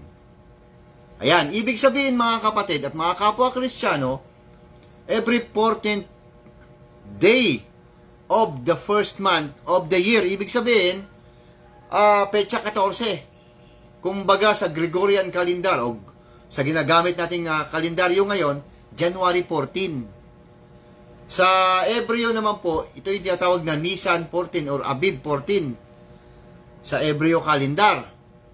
Sa ating kalendaryo, January 14, parang ganon. Doon nila ginaganap ang pista ng Paskwa. Maliwanag po yun sa 14 na araw ng unang buwan, first month of the year. Yan. Ngayon, kinabukasan nun, sabi niya, kinabukasan ay pista ng tinapay na walang pampaalsa. Ibig sabihin, Sabat na. Sabi ng Panginoon, 7 araw kayong kakain ng tinapay na walang pampaalsa. Ibig sabihin, 7 day. Sa unang araw, magkaroon kayo ng banal na pagtitipon, huwag kayo magtatrabaho. 7 araw kayo mag-aalay sa Panginoon ng handog na susunugin. Sa ika-7 araw, muli kayo magkaroon ng banal na pagtitipon, huwag kayo magtatrabaho. Ayan, January 14, Brother Oscar, tama po yun. Pag ang ginamit pong kalendaryo ay kalendaryo natin, yung Gregorian calendar, January 14. Yan po yung petsa na sinasabi ng Panginoon na dapat nilang gawin ang Passover. Ayan, maliwanag po, klarado yan. Na ginaganap po ng mga Hebreo, ng mga lahing Israelita, yung Passover. Kasi yan po ang utos ng Panginoon na kailangan ganapin nila yung Passover, yung hapunang Pampaskwa. Balikan lang natin. Itong nakasulat sa Mateo, ano ho? Ayan. Sa Mateo, sa 22 po ng Lucas. Ayusin ko lang Sa 7 po. Chapter 22, verse 7 po ng book of Luke. Ano po? Aklat po ni San Lucas. Sumapit ang pista ng tinapay na walang pampaalsa. Tinapay po na walang pampaalsa na siyang araw ng pagpatay at paghandog ng korderong Pampaskwa. Inutusan ni Jesus sina Pedro at Juan, lumakad na kayo at ihanda ninyo ang ating hapunang Pampaskwa. Therefore, mga kapatid at mga kapwa Kristiyano, ginaganap ni Jesus Christ ang hapunang Pampaskwa. Yan, ginaganap din niya. May sinabi siya sa Mateo Ito po ang nakasulat, mga kapatid at mga kapwa Kristiyano Basahin lang natin. Sa aklat po ng Mateo 5:17, ito po ang nakasulat. Huwag ninyong akalaing naparito ako upang ipawalang bisa ang kautusan at ang mga propeta. Naparito ako hindi upang ipawalang bisa ang mga iyon, kundi upang tuparin. Ayan, sige po, maya-maya po, Brother Oscar. Tatalakayin natin yan. Medyo maaga-aga pa naman, matatapos natin to. Yung, para magkaroon po ng, daloy. Yung ating tinatalakay. Pero pupunta rin tayo yung kailan natin ganapin. Yung hapunang Pampasko. Magugulat ka mamaya. Alam mo na to, nasabi ko na to eh. Lagi-lagi ko sinasabi yan tuwing matatapos po ang programa. Ayan. Masaya ito. Yan po yung binasa natin mga kapatid na si Jesus Christ ginaganapin niya, pumunta sa rito hindi sirain ang kautusan kundi ganapin. Kaya ginaganap po niya yung hapunang Pampaskwa. Kaya binasa natin yung Lucas 22:7 na inutusan po niya ang mga alagad na maghanap po ng pwestuhan nila sa hapunang Pampaskwa. Ayan, okay. So, ayos na. Nakapaghanap na po sila ng pwesto, Kaya ito na ang mangyayari. Ayan, ito na po mangyayari, mga kapatid. Sa 14 na tayo, 7:14 po ng aklat ni San Lucas. Nang sumapit na ang oras, ayan, ibig sabihin, na po, January 14 po yun Tandaan po natin, ginaganap ni Jesus Christ yun, January 14 to ay, 14 na. Ng unang buwan, January 14 kung sa atin yon, Nisan 14 or Abib 14 sa mga Hebreo calendar. Kaya alam natin kung kailan, anong petsa hinuli si Jesus Christ. Petsa 14 po. Ayan, okay, ito na. Sumapit na po ang oras, dumulog si Jesus sa pagkasama ang kanyang mga apostol. Gaganapin na po nila yung hapunang Pampaskwa. Tandaan po natin, hapunang Pampaskwa, ito po yung Passover. Ang petsa po na yan ay Abib 14 or January 14. Tandaan natin, gabi na po ito kasi gabi ginaganap ang hapunang Pampasko Gabi po na nangyari yun. Ibig sabihin, January 14, gabi, ilang oras na lang po ang nalalabi sa buhay ni Jesus Christ dito. O di kaya sa ang kanyang buhay, kasi huhulihin na siya rito papako na siya sa krus Ayan, kaya January 14 po yun. Kung sa ating kalendaryo, Okay, tuloy tayo sa pagbabasa at atin pong namnamin at lalasahan nating mabuti yung sinabi ni Jesus Christ. Nang sumapit na ang oras, lumulog si Jesus sa hapag kasama ang kanyang mga alagad, sinabi niya sa kanila, matagal ko nang hinahangad na makasalo kayo sa hapunang Pampasko na ito bago ako magdusa. Ang binabanggit po ni Jesus Christ ay kinakailangan makadaupang palad niya na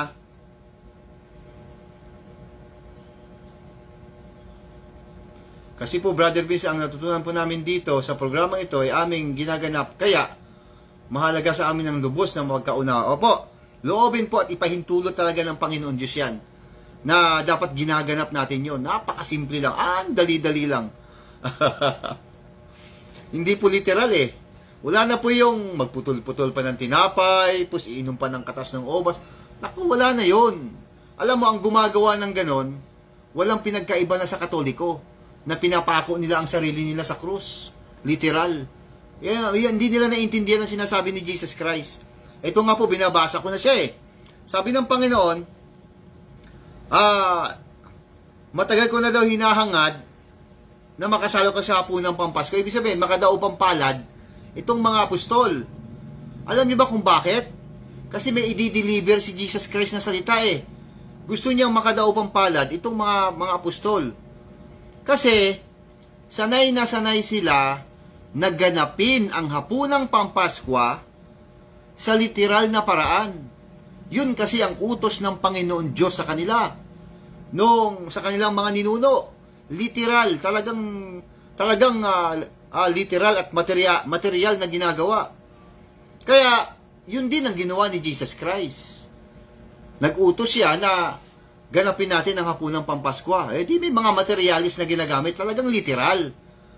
Pero wag ka. mayroong sasabihin si Jesus Christ, maya-mayang konti. O tuloy tayo sa pagbabasa. Sabi niya dito, ito na, sinasabi ko sa inyo. Sabi niya, hindi na ako muling kakain ito hanggang sa ito'y maganap sa kaharian ng Diyos. Ito na sinasabi ni Jesus Christ. Yung ano pala, yung hapunang Pampaskwa na isinasagawa nila na literal na mga paraan. Naghahanda sila ng mga materyales, ng mga gamit, kinakailangan palang makauda-upang palad ni Jesus Christ itong mga apostol. Kasi, mayroon siyang sasabihin, ang sabi niya, sinasabi ko sa inyo, hindi na ako muling kakain nito hanggang sa ito'y maganap sa kaharian ng Diyos. Ibig sabihin, ititigil na. Ititigil na yan, yung mga literal na mga bagay na yan na ginagawa. Wala na yan. Mga kapatid at mga kapwa Kristiyano, ititigil na. Yung January 40, January 40 tuloy. Yung Aviv 14, Nisan 14, may mga petsa pa Ayan, sana makakuha na kayo ng idea mga kapatid dahil atin pong pinangangalandakan at atin pong pinagdidiinan na ito pong hapunang Pampaskwa ay hindi po ito literal ang tinuturo ni Jesus Christ, kundi spiritual po ito. Tama si Soriano doon, mali si BWS doon, palpak siya doon. Ayan, sinasabi natin na ito is spiritual. Bakit? Sinabi na ni Jesus Christ, sinasabi ko sa inyo, hindi na ako muling kakain ito hanggang sa ito'y maganap sa kaharian ng Diyos. Ibig sabihin, i-stop na. Wala na yan. Yung ginagawa nila yung ginagawa nila nung una, yung hapunang Pampaskwa na kailangan ginaganap, mawawala na yan. Tuloy ang basa. Ito na. Gumawa na si Jesus Christ ng ritual. Sabi niya, 17, dumampot siya ng isang kopa at matapos magpasalamat sa Diyos ay ibinigay iyon sa kanila at nagsabi, kunin ninyo ito at paghati-hatian. Dumampot siya ng kopa. Ibig sabihin, yung mga basong maliliit yata yun. Yun yata ang nun. Ayan. Ewan ko, yung kopa, yung malaking pitcher, ewan ko, hindi ko siya Dumampot na isang kopa lang yun At matapos magpasalamat sa Diyos ay pinigay sa kanila at pinaghati-hati. Kunin niyo ito at paghati-hatian. Sinasabi ko sa inyo, mula ngayon, hindi na ako iinom. Ayun. Hindi na ako iinom nitong katas ng ubas hanggang sa pagdating ng kaharian ng Diyos. Ititigil na rin. Ayan po yan na dapat nating maintindihan at maunawaan. Sinasabi ko sa inyo, mula ngayon, yung time na yon, yung ginagawa ng hapunang Pampaskwa, hindi na ako iinom nitong katas ng ubas hanggang sa pagdating ng kaharian ng Diyos. Ayan. Dumampot siya ng tinapay at matapos magpasalamat sa Diyos ay ibinigay sa kanila. Sabi niya, ito ang aking katawan na inihandog para sa inyo. Gawin ninyo ito bilang pag-alaala sa akin. Okay. Sabi ng Panginoon, nagputol-putol siya ng tinapay, pinaghati-hati yung tinapay, tapos binigay sa kanila. Nung maibigay sa kanila, ano sabi niya? Ito ang aking katawan. Sinisimbolo pala ng tinapay na ang tinapay na pinagputol-putol niya, sinisimbolo pala yung ito ang aking katawan na inihandog para sa inyo. Ano kaya yun? Bakit ganun? Ito ang aking katawan. Yung tinapay na pinagputol-putol. Tanungin natin sarili, ano ba nangyari sa katawan ni Jesus Christ? Ano ba nangyari? Basic lang naman yun di ba? Di ba't napako siya sa krus, ang kanyang katawan? Yun yung sinisimbolo nun. Yan na. Itabi na natin yon. Ito ang aking katawan. Pinagputol-putol yung tinapay, tapos binigay sa mga alagad, at sinabi, ito ang aking katawan. Yung tinapay pala, katawan ni Jesus Christ, na ihandog para sa inyo, gawin ito bilang pag-alaala sa akin. Basic nga sabi ko, ano ba yung nangyari sa katawan niya? Di napako sa krus. Okay, stop na tayo doon. Napako sa krus ang katawan ni Jesus Christ. Sunod, tuloy ang basa. Gayon din naman, dumampot siya ng kopa. Pagkatapos magapunan at sinabi, ang kopang ito ang bagong tipan ng Diyos na pinagtibay ng aking dugo. Ang aking dugo ay mabubuhos alang-alang sa inyo. Kaya pala gusto niya makadaupang palad ang mga apostol, ang mga alagad, doon sa hapunang Pampaskwa na sinasabi niya hindi na raw niya gagawin, aalisin na yon. Kaya naman pala bakit magkakaroon pala ng bagong tipan ang Diyos at ang pinagtibay po ng dugo ni Jesus Christ? Ayon. Dati-rati kasi, dugo ng hayop ang ipinahid nila doon. Yun ang magsisilbi Passover, lalagpasan. Tapos dugo rin ng hayop ang iaalay sa Diyos para ipapatawad ang kasalanan. Puro dugo, taon-taon naghahandog sila. Pero dito sa ginawa ni Jesus Christ, yung kanyang katawan, yung tinapay, sinisimbolo ng katawan. Ang katawan pala niya, yung tinutukoy niya, mapapako sa krus. Ang katas naman ng ubas na hindi na niya inumin, yung pala yung kanyang dugo na mabubuhos doon sa krus. Yun pala yun. Kaya pala gusto niya makadaupang palad ang mga alagad at mga apostol kasi magdi-deliver siya ng bagong tipan. Therefore, mawawala na yung lumang tipan, yung kaugalian nila na tinatawag na hapunang Pampaskwa, yung Passover. Wala na. May bago ng tipan. No? Ganun lang kadali. Ano yun? Yung pagkapako sa krus ni Jesus Christ, yun ang kanyang katawan. At ang dugo niya dun din mabubuhos. Yan. Ano sabi ng Panginoon? Gawin ninyo ito bilang pag-alaala sa akin. Yan. Gagawin pala yung pag-alaala sa Kanya. Ano ang gagawin? Tayo ba ay magputol-putol din ng tinapay? Tayo ba ay kainom din ng katas ng ubas? Yun ang binabanggit ni BWS na may dinampot. Kaya literal, hello! Mali ka dyan, BWS. Mali ang iyong pag-aanalisa na yan. Ang sinasabi po ng ating mahal na Panginoong Hesus na alalahanin, gawin ninyo ito bilang pag-alaala sa akin, pumunta ka, tignan mo yung kanyang katawan. Kung ano mangyayari, napako siya sa krus. Doon din nabuhos ang dugo. Yun ang pinapaalaala ni Jesus Christ. Hindi yung literal na maggagayahin mo yon. Tingnan mo lang, papaano naman yung ibang tao na may... Kaya nga po ang hirap ng ganyan, ang ginagawa nila na yan. Bakit? May kapatid na natanggalan ng gulong sa NLEX. Hindi ka ba naawa doon, BWS? Na may mga kapatid na nagsasakripisyo, na nagbabiyahe pa, papuntahan ka lang? Kasi gusto mo may ganyan, kasi nga may kahon doon. Gusto mo magtipon-tipon ng mga tao, kasi nga, ginagaya mo si Soriano. Hello, yun lang yun. May kahon doon maghuhulog. Sabi po ni Buddy Oscar, ang dugo pala ni Jesus Christ ang iniyain sa araw ng pagpaskwa. Dapat pala ang mahal na araw ng Katoliko ay January. Hindi yun nila naiintindihan yun Ayan, therefore mga kapatid, napakasimple lang. Paano natin ganapin ang banal na hapunan? O yung hapunan na ginawa ni Jesus Christ? At paano natin ganapin? Paano natin alalahanin? Ano gagawin? Wala na pong petsa. Wala na pong literal na ginagawa na magputol-putol ka pa. Wala na. Hindi na kailangan yun. Ano gagawin? Alalahanin lang po natin, napakasimple na lang Alalahanin na lang natin yung nangyari kay Jesus Christ. As simple as that. Ano ibig sabihin? Sumampalataya tayo kay Jesus Christ. Manalig tayo sa Kanya. Bakit? Kapag nanalig tayo kay Jesus Christ, makakasama tayo sa pagkapako. Ibig sabihin, malilinis ang ating mga kasalanan. Pananampalataya pa rin po ang magbibigay dyan ng kasagutan sa lahat ng mga yan.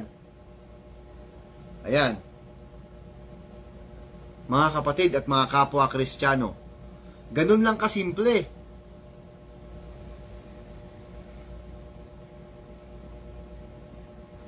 Mali po yung binabanggit na kaya nga may dinampot eh.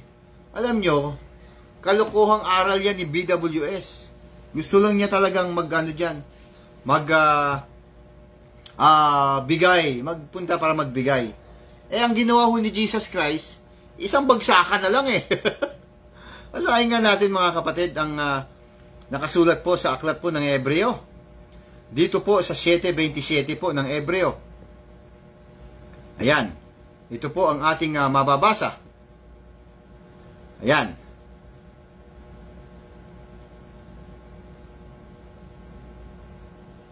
Sa 26 natin simulan. Para magkaintindihan po ano. Ito po yung binabanggit natin. Wala ng box, wala ng biyahe-biyahe. Sumampalataya kay Jesus Christ, yun na yun. Inaalaala mo po ang kanyang pagkamatay sa krus, yun na yun. Bahala na si Jesus Christ doon. Hello. Ito babasahin natin ha. Sa 7 po, 26 hanggang 27. Na aklat po ng Hebreo. Sa makatuwid, si Jesus ang pinakapunong pari na kinakailangan natin. Siya'y banal, walang kasalanan, ni kapintasan man. Inihiwalay sa mga makasalanan at itaas sa kalangitan. Hindi siya katulad ng ibang pari, mga pinakapunong pari, na kailangan pang mag-alay ng mga handog araw-araw, unay para sa sarili nilang kasalanan, at pagkatapos para sa kasalanan naman ng mga tao. Minsan lamang naghandog si Jesus, at ito'y pang magpakailanman nang ihandog niya ang kanyang sarili. Ayan, forever and ever na pala yun. Isang bagsak lang. Tapos agad ang usapan. O di ba ang dali? Hello. Kaya, napakadali lang ganapin ang banal na hapunan. Hindi na kailangan pa magbiyahe pa. Wala nang box na mag-uulugan mo ng pera. Wala nang biyahe-biyahe pa. Ano lang dapat mong gawin?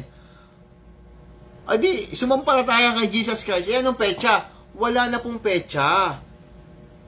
Wala na pong mga month na yan o kung ano-ano pa. Yun nga po yung ating sinasabi palagi. Lagi-lagi. Na dapat araw-araw may Jesus Christ. Ayan, si Brother Kaiser Malonzo, nandiyan po. Amen. Sabi po niya, amen. Ayan. Kaya maling-mali talaga dyan si BWS. Galing kay Soriano din yan. Kaya yung mga miyembro dyan sa MCGI na medyo galit na kayo, dahil walang ginagawa si ang inyong kuya. Ano ho? Walang ginagawa. At hindi kayo, wala lang eh. Nagpaplano kayo kay, lumipat kay BWS. Ay, sinasabi ko sa inyo, parehas lang yan. Hello. Isa lang po ang pakpak ng mga yan. Kaya, ano dapat gawin? Mas mainam. Sabi ko nga po, hindi na ho natin kailangan pa ang relihiyon na ginawa ng tao. Palpak yan eh. Malalagay ka lang sa alanganin. Yan. Panibago na namang bautismo sa tubig. Panibago na naku, panalo. Wala nang katigil-tigil yan. Ay, naku po. Ay, kapwa ho natin yung Kristiyano, si Brother Kaiser. Ayan, may long time no see na. Brother Kaiser Malonzo. Ayan. Ayan ang sinasabi natin palagi, sa bahay lang ayos na tayo. Wala na tayong problema. Hindi na tayo nahihirapan pa. Yung relihiyon po na ginawa ng tao, diyan tayo magkakaroon pa ng mga confusion, magkaroon tayo ng magdadalawang isip tayo. Sino ba tama? Sino bang ganito? Ligaw na nga, lalo pang maligaw pag lumipat sila kay Peanut Butter. May bago na naman pangalan. Peanut Butter naman. galing, tagabasa ni Soriano, isa lang naman yung mga yan. Wala naman, ito mo, sinasabihan po niya ang pamangkin ni Brother Eli Soriano na inutil daw, wala daw alam sa Biblia, hindi daw marunong magpaksa, hindi daw marunong ano tawag doon, yung ang ginagamit daw yung video pa rin ng tiyo. Ayan, yan ang hinahamon niya. Alam mo naman ganun bakit nagtsatsaga ka pa? Sinasabi niya na nagtatago daw sa aparador, ikaw din nagtatago ka rin sa aparador, BWS Wala ka rin pinagkaiba sa kanya Araw-araw na alalahanin si Jesus Christ. Tama bro, matagal na pinagtatalunan yan ng mga relihiyon. Hanggang ngayon, di malutas. So, opo. Kaya nga, kailangan kasi nila pumunta pa sa kanilang bahay, sa kanilang church. Kasi andun nga naman yung kahon. Maghuhulog ka doon. O di pagkatapos siya magbubukas siya, di may pera siya. Yan, di raw po marunong bumuo ng outline. O yan. Tapos, doon siya magtsatsaga, pinagtsatsaga niya, hindi naman para marunong gumawa ng outline.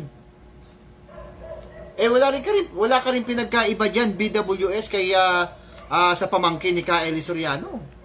Wala ka rin pinagkaiba, parehas lang kayo niyan. Na alin, na nagtatago sa aparador. Hindi marunong ipagtanggol ang kanilang mga sisiw. O yan.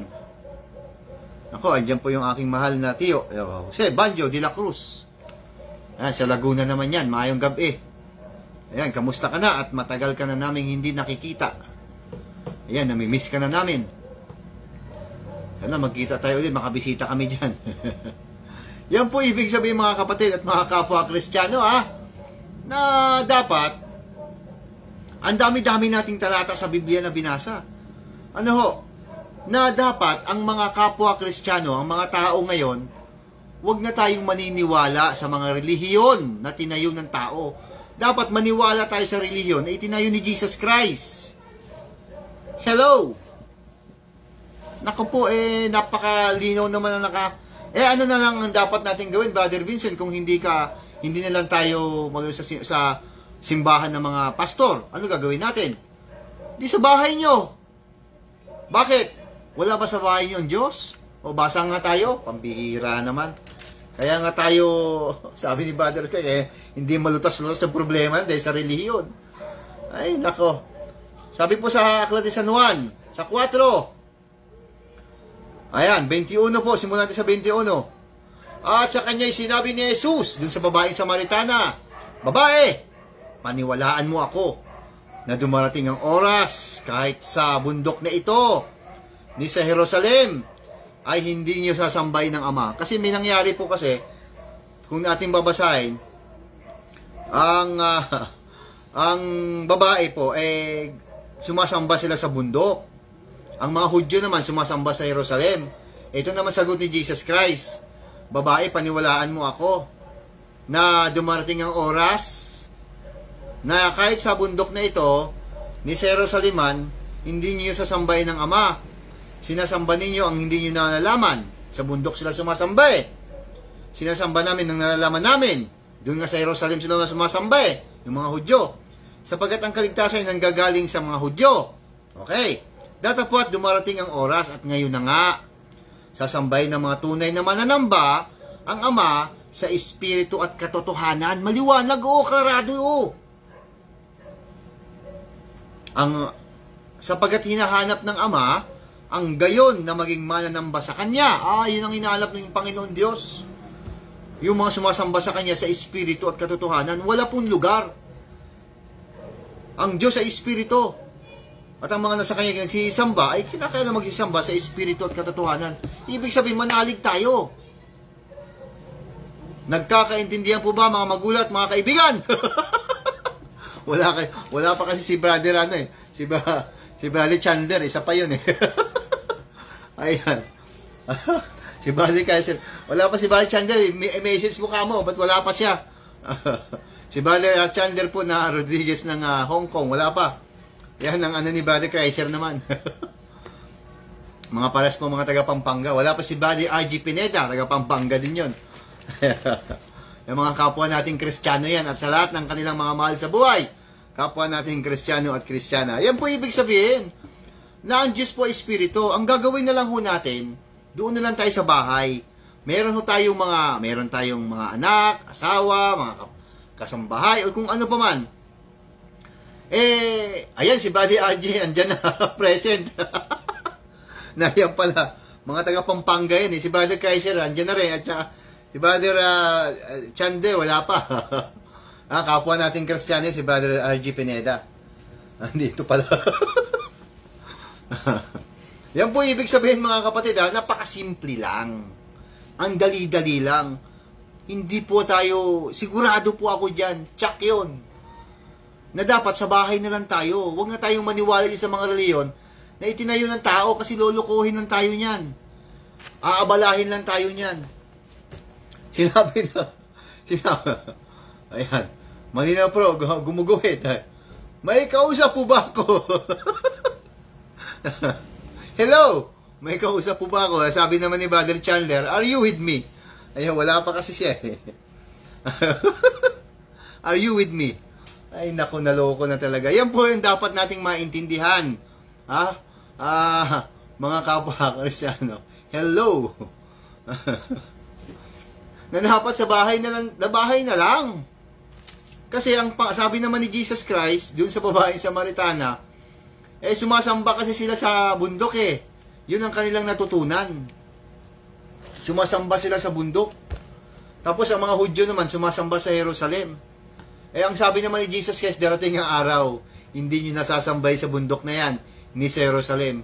Ayan, sasambahin pala ang Panginoon sa Espiritu at katotohanan. Tanong! Kung hindi kayo sumasamba sa inyong mga bahay, lalabas, nandun pala ang Diyos sa kapilya? Andun lang ba siya?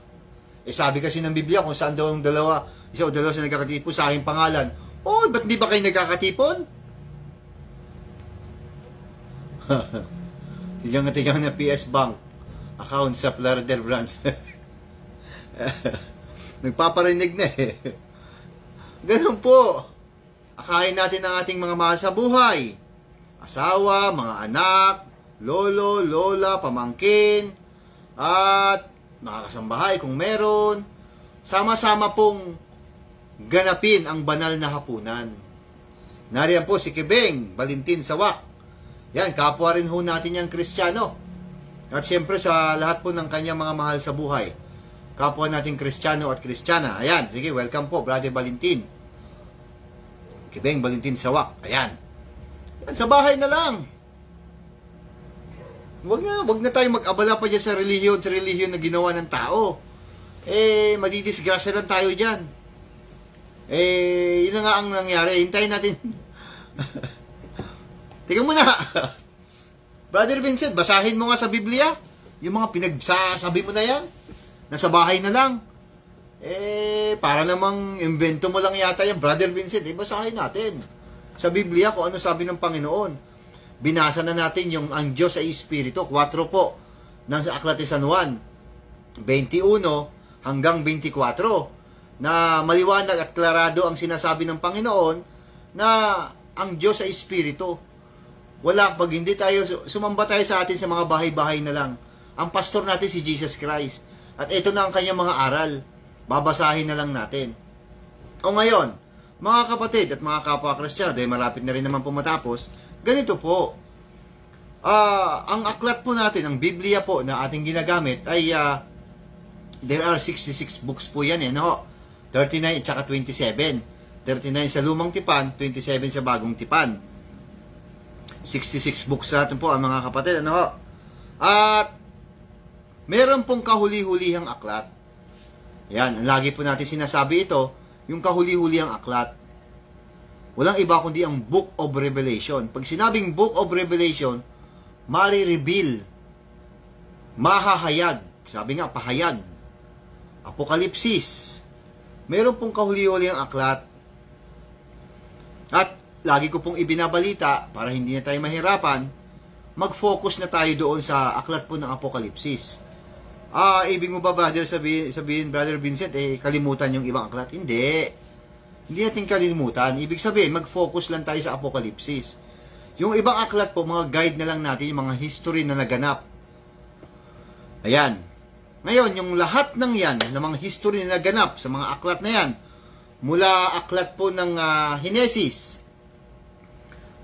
aklat ng Henesis hanggang sa aklat po ni San Judas, 65 books lahat yun. Pang 66 books po ang aklat ng Apokalipsis. Ayan. Mag-focus tayo dun sa aklat ng Apokalipsis kasi yan na po yung pinaka-total ng lahat ng mga aklat. Ibig sabihin, na total na yan, andyan na lahat. ang Panginoong Hesus bumaba sa lupa. Nag-deliver siya ng kanyang salita ng Panginoon Diyos. Tapos, naghirang mo siya ng mga alagad. Andiyan po yung kanyang mga apostol.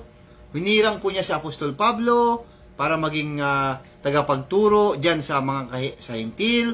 Hanggang si Apostol Pablo po ay humirang din ng kanyang kamanggagawa. Andiyan po si Tito, si Bernabe, etc., etc., marami pang iba. Si Timoteo. Ayan, mga kamanggagawa niya na magpapahayag ng salita ni Jesus Christ. Ayan.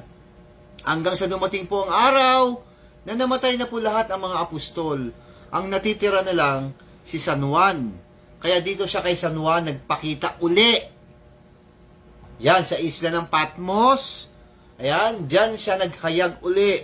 Inihayag po niya ang 7 iglesia. Iglesia sa Efeso, Smyrna, Pergamo, ayan, Thyatira, Sardis, Philadelphia, at saka yung Laodicea. Yung 7 iglesia, doon niya inihayag. Sinulatan niya yan, kanya-kanyang sulat, kanya-kanyang pangalan, kanya-kanya, ibig sabihin, meron pong kanya-kanyang pangalan si Jesus Christ. Yan. Opo, madali lang po, Brother Oscar, yung aklat po ng Book of Revelation, madali lang po yun. At bigyan natin ng pansin. Kaya nga po, inuunti-unti ko eh. Ako po ang aklat po ng Apokalipsis, kung 1 to 10, ang kartada, 1 to 10, maaari ko pong sabihin na sa 4 pa lang ako. Maaring 3. Hindi ko pa po alam lahat yan. Ayan. Kaya, mahirap talaga, pero hindi yan magiging mahirap kapag katutulungan tayo ng Panginoon. Yung po iglesia sa Plaridel. Lalo na yan. Yung iglesia sa Plaridel. Ako, katakot-takot. Parang wala rin pinagkaiba sa ang dating daan yan. Ayan. Okay. Doon tayo mag-focus sa Apokalipsis. Kaya nga po mag-focus. Dapat pag-aralan ng mabuti. O ayan. Ngayon, merong sinasabi ang Panginoon doon po sa 7 iglesia. Tandaan ho natin, yung 7 iglesia, may kanya-kanya po yung panahon. Meron po yung timeline. Kaya nga po magkakaiba. Opo, mahirap po mauna kung walang magpapaliwanag. Balik tayo sa bating. Mauunawaan din po natin yan. O, ito po, isa-isahin natin. May ang bawat iglesia, kaya nga po sabi ko, wala nang kwenta yung mga relihiyon na ginawa ng tao. Kasi meron pong nakasulat na reliyon sa Biblia, yung 7 iglesia. Yan po yung 7 iglesia na yan, sinabi rin yan ng Panginoon Diyos sa aklat po ni Propeta Zacarias. Biruin mo, magkaugnay-ugnay, layo-layo. Yung tungkol po sa 7 iglesia. Mahirap po unawain doon sa aklat ni Zacarias. Pero pagdating po sa Apokalipsis, andun pala siya. Mari-reveal pala siya. Yung 7 mata o 7 paningin pala ng Panginoon Diyos na nakasulat po sa aklat ni Zacarias 4, yung pala ay 7 iglesia. Yung 7 iglesia pala na yan, yan ang paningin ng Diyos. Yan ang mata ng Diyos. Sinulatan ngayon ni Jesus Christ yan at kanya-kanyang sulat po yan. Kanya-kanya pong performance. Lumalabas po, mga kapatid at mga kapwa Kristiyano, lahat tayo pa mga Kristiyano, lalo sa Pilipinas, ang daming Kristiyano at Kristiyana. Hinahanapan na lang tayo ni Jesus Christ ng performance. Kung ano performance natin maipakita.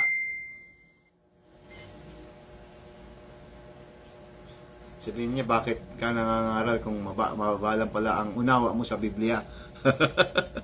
Oo, sabi ko nga po may tanong naman ako sa kanya. Sinabi niya sa akin dati yan na walang unawa sa Biblia. Tinanong ko siya, wala tayong unawa sa Biblia.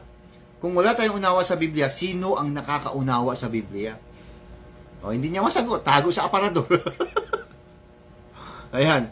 Meron naman sumubok sa akin yan Sinubukan ako niyan. Isang pastor ng Baptist, si R.A. Puentes. Sinubukan ako niyan. Na sinabihan ako, ibabalik lang tayo ng konti.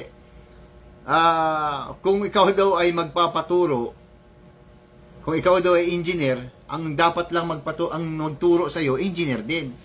Doktor, dapat magturo sa iyo, doktor din. Architect din. Tama naman yung kanyang sinabi. Ngayon, pag nagpaturo ka raw ng Biblia, dapat daw magpaturo ka sa magaling din sa Biblia. Tapos ituturo niya sarili niya. Kasi, minimenos tayo. O dahil sa ginawa niya, binigyan ko siya ng assignment. Ganun ba? O ito na, sige nga, subukan nga kita. Kung ikaw ay tagapagturo ng Biblia, sige nga. Ito, assignment mo, sagutin mo. O ano ibig sabihin ng apat na hangin sa Biblia?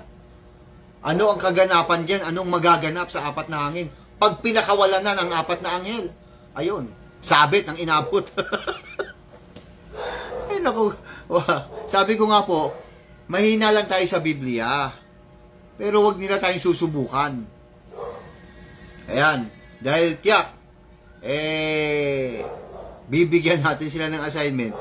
O yan, hindi na sagot. O ano sagot niya? Ang sabi lang niya, subject for interpretation. Ano? Subject for interpretation pa din sa'yo yan? Basic na lang yan? O, di ibig sabihin, napahiya. Hindi umubra yun. Bakit? Hindi niya mabigyan ng linaw kung ano ibig sabihin ng apat na hangin. Napigil-pigil ng apat na anghel. Pag pinakawala na, ano mangyayari? Wala, hindi nakaporma. Ganon din si BWS. Ayan, hindi rin niya alam yan. Alam niyo kung ano sagot niya diyan? Storm. Pambihira, storm.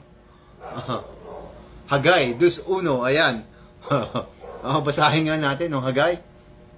Mga kapatid. Wala namang ano yan Yun lang, hanggang ganun lang naman yan Hindi naman makaka yan. Nagtatago sa aparador. Sabi dito, sinasabi ng Panginoon sa kanya na itanong sa mga pari kung ano ang pasya ng mga ito ukol sa ganitong usapin. Ayan, yan po yung nakasasagay. 2:11. Sinabi ng Panginoon sa kanya na itanong sa mga pari kung ano ang pasya ng mga ito ukol sa ganitong usapin. Sa isang sayo ng Tagalog po. Ayan.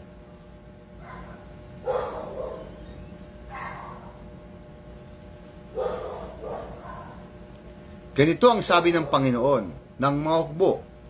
Magtanong kayo ngayon sa mga saserdote ng tungkol sa kautusan na magsasabi. Okay.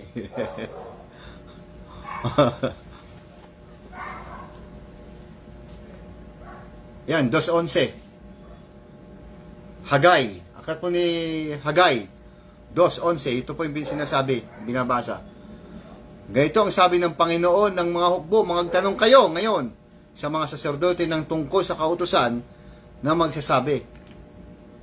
Kung ang isang 12 po tayo. Kung ang isang tao ay may dala sa kanyang kandungan na banal na karne at masagi ng kanyang laylayan ng tinapay o ulam o alak o langis o anumang pagkain, magiging banal pa baga ang mga saserdote at nagsisagot at nagsasabi, hindi. Ayan, yan po yung nakabasa. Sabay tinanong ni Peanut Butter, bakit ka nangangaral ng ukol sa kautusan kung di ka naman saserdote? Ayan. Sigurado ako hindi niya itatanong yan Brother Kreischer, sigurado ako hindi niya itatanong. Bakit? Mabibinggo ko lang sa dyan. Mabibinggo ko lang sa dyan Bakit? Hindi naman po tayo nangangaral ng ukol sa kautusan. Wala po tayong ganun Tayo po ay nagpapahayag ng mga salita ng Diyos, nagbabalita. Yung napaka-basic lang, yung simpleng-simple lang, mga kapatid at mga kapwa-Kristiyano. Ayan, sinasabi ko nga po na ang Diyos ay Espiritu. Sinasabi ko po yun dahil binasa ko. Dapat, sumamba tayo sa Panginoon Diyos, maniniwala tayo sa Espiritu.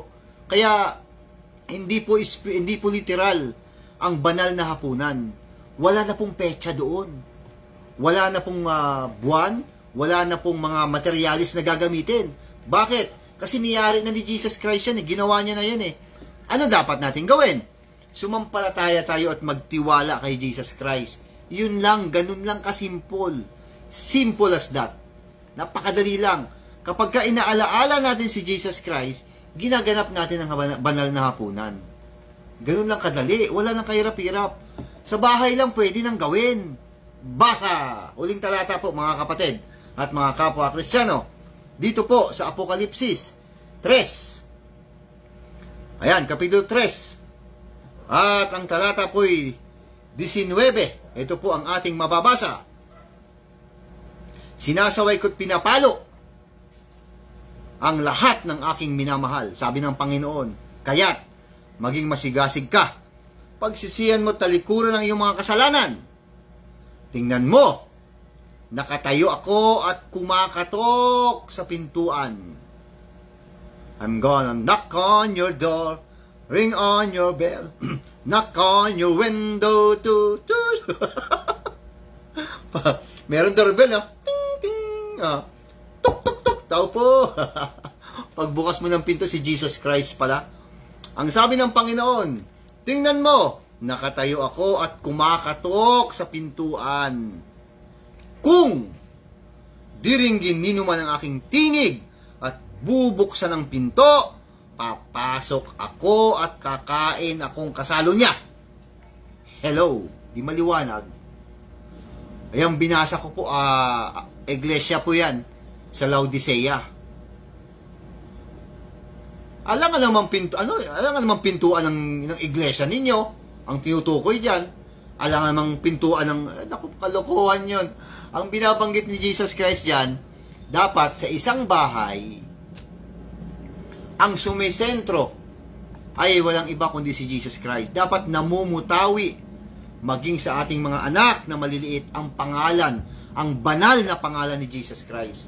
Sabay-sabay tayo sa isang buong pamilya, sa buong bahay na yan, manalangin, tumawag sa banal na pangalan ni Jesus Christ. Yan ang paraan ng pag-alaala sa Kanya. Walang petsa, walang buwan, walang oras, dapat lagi-lagi yun. Hello! Yan po ang paraan, Brother Oscar, ng pagbanal na hapunan. Napakasimple lang.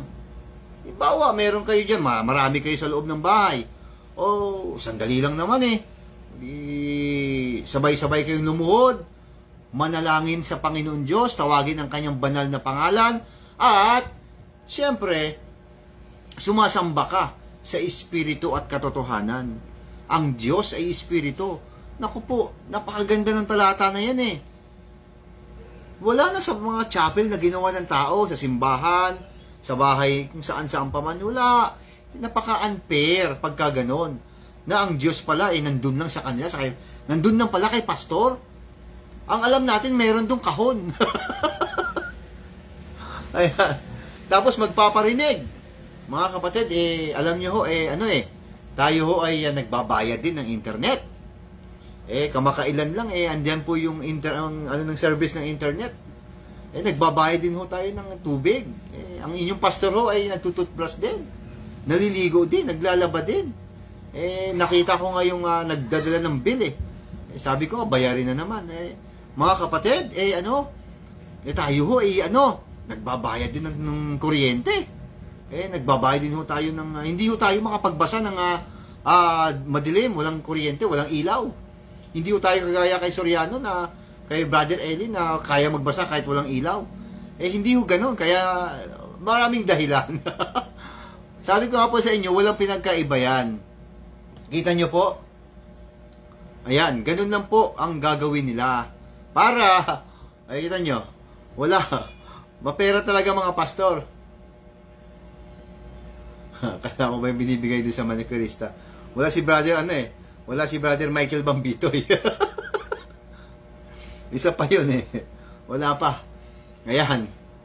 Yan po mga kapatid at mga kapwa Kristiyano, napakadali lang po ng ating gagawing pagsamba at pag-alaala kay Jesus Christ at pagganap ng banal na hapunan. Ayan, kulang pa po yun sa Miyerkules po kung ipahintulot ng Panginoon, dadagdagan pa po natin yun. Isisiris natin to.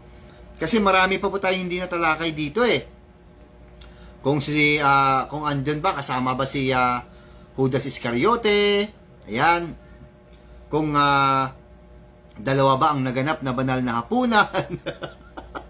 Yan mo yung mga mga pantasya ni Black Widow Spider, kanyang aral. Ayan, ginawa niyang literal. Alam nyo, pag ginawang literal ang banal na hapunan, wala kayong pinagkaiba sa mga Katoliko. Na alin? Na pagdating po ng mahal na araw, nagpapapako sila sa krus. Yan, ginagawa nilang literal. Ganon din ang ginagawa ninyo. Nililiteral nyo rin ang pag-alaala kay Jesus Christ. At may petsa, unang Sabado ng buwan. At kinukutya niya ang grupo ng kanyang pinanggalingan, ng MCGI, na kapag ito daw po ay nagbanal na hapunan, once a year. Sa kanya daw, 12 times a year. Kasi tuwing Sabado ng unang buwan. O di, lagi-lagi daw ginaganap ang banal na hapunan. Ang sagot naman natin, mali.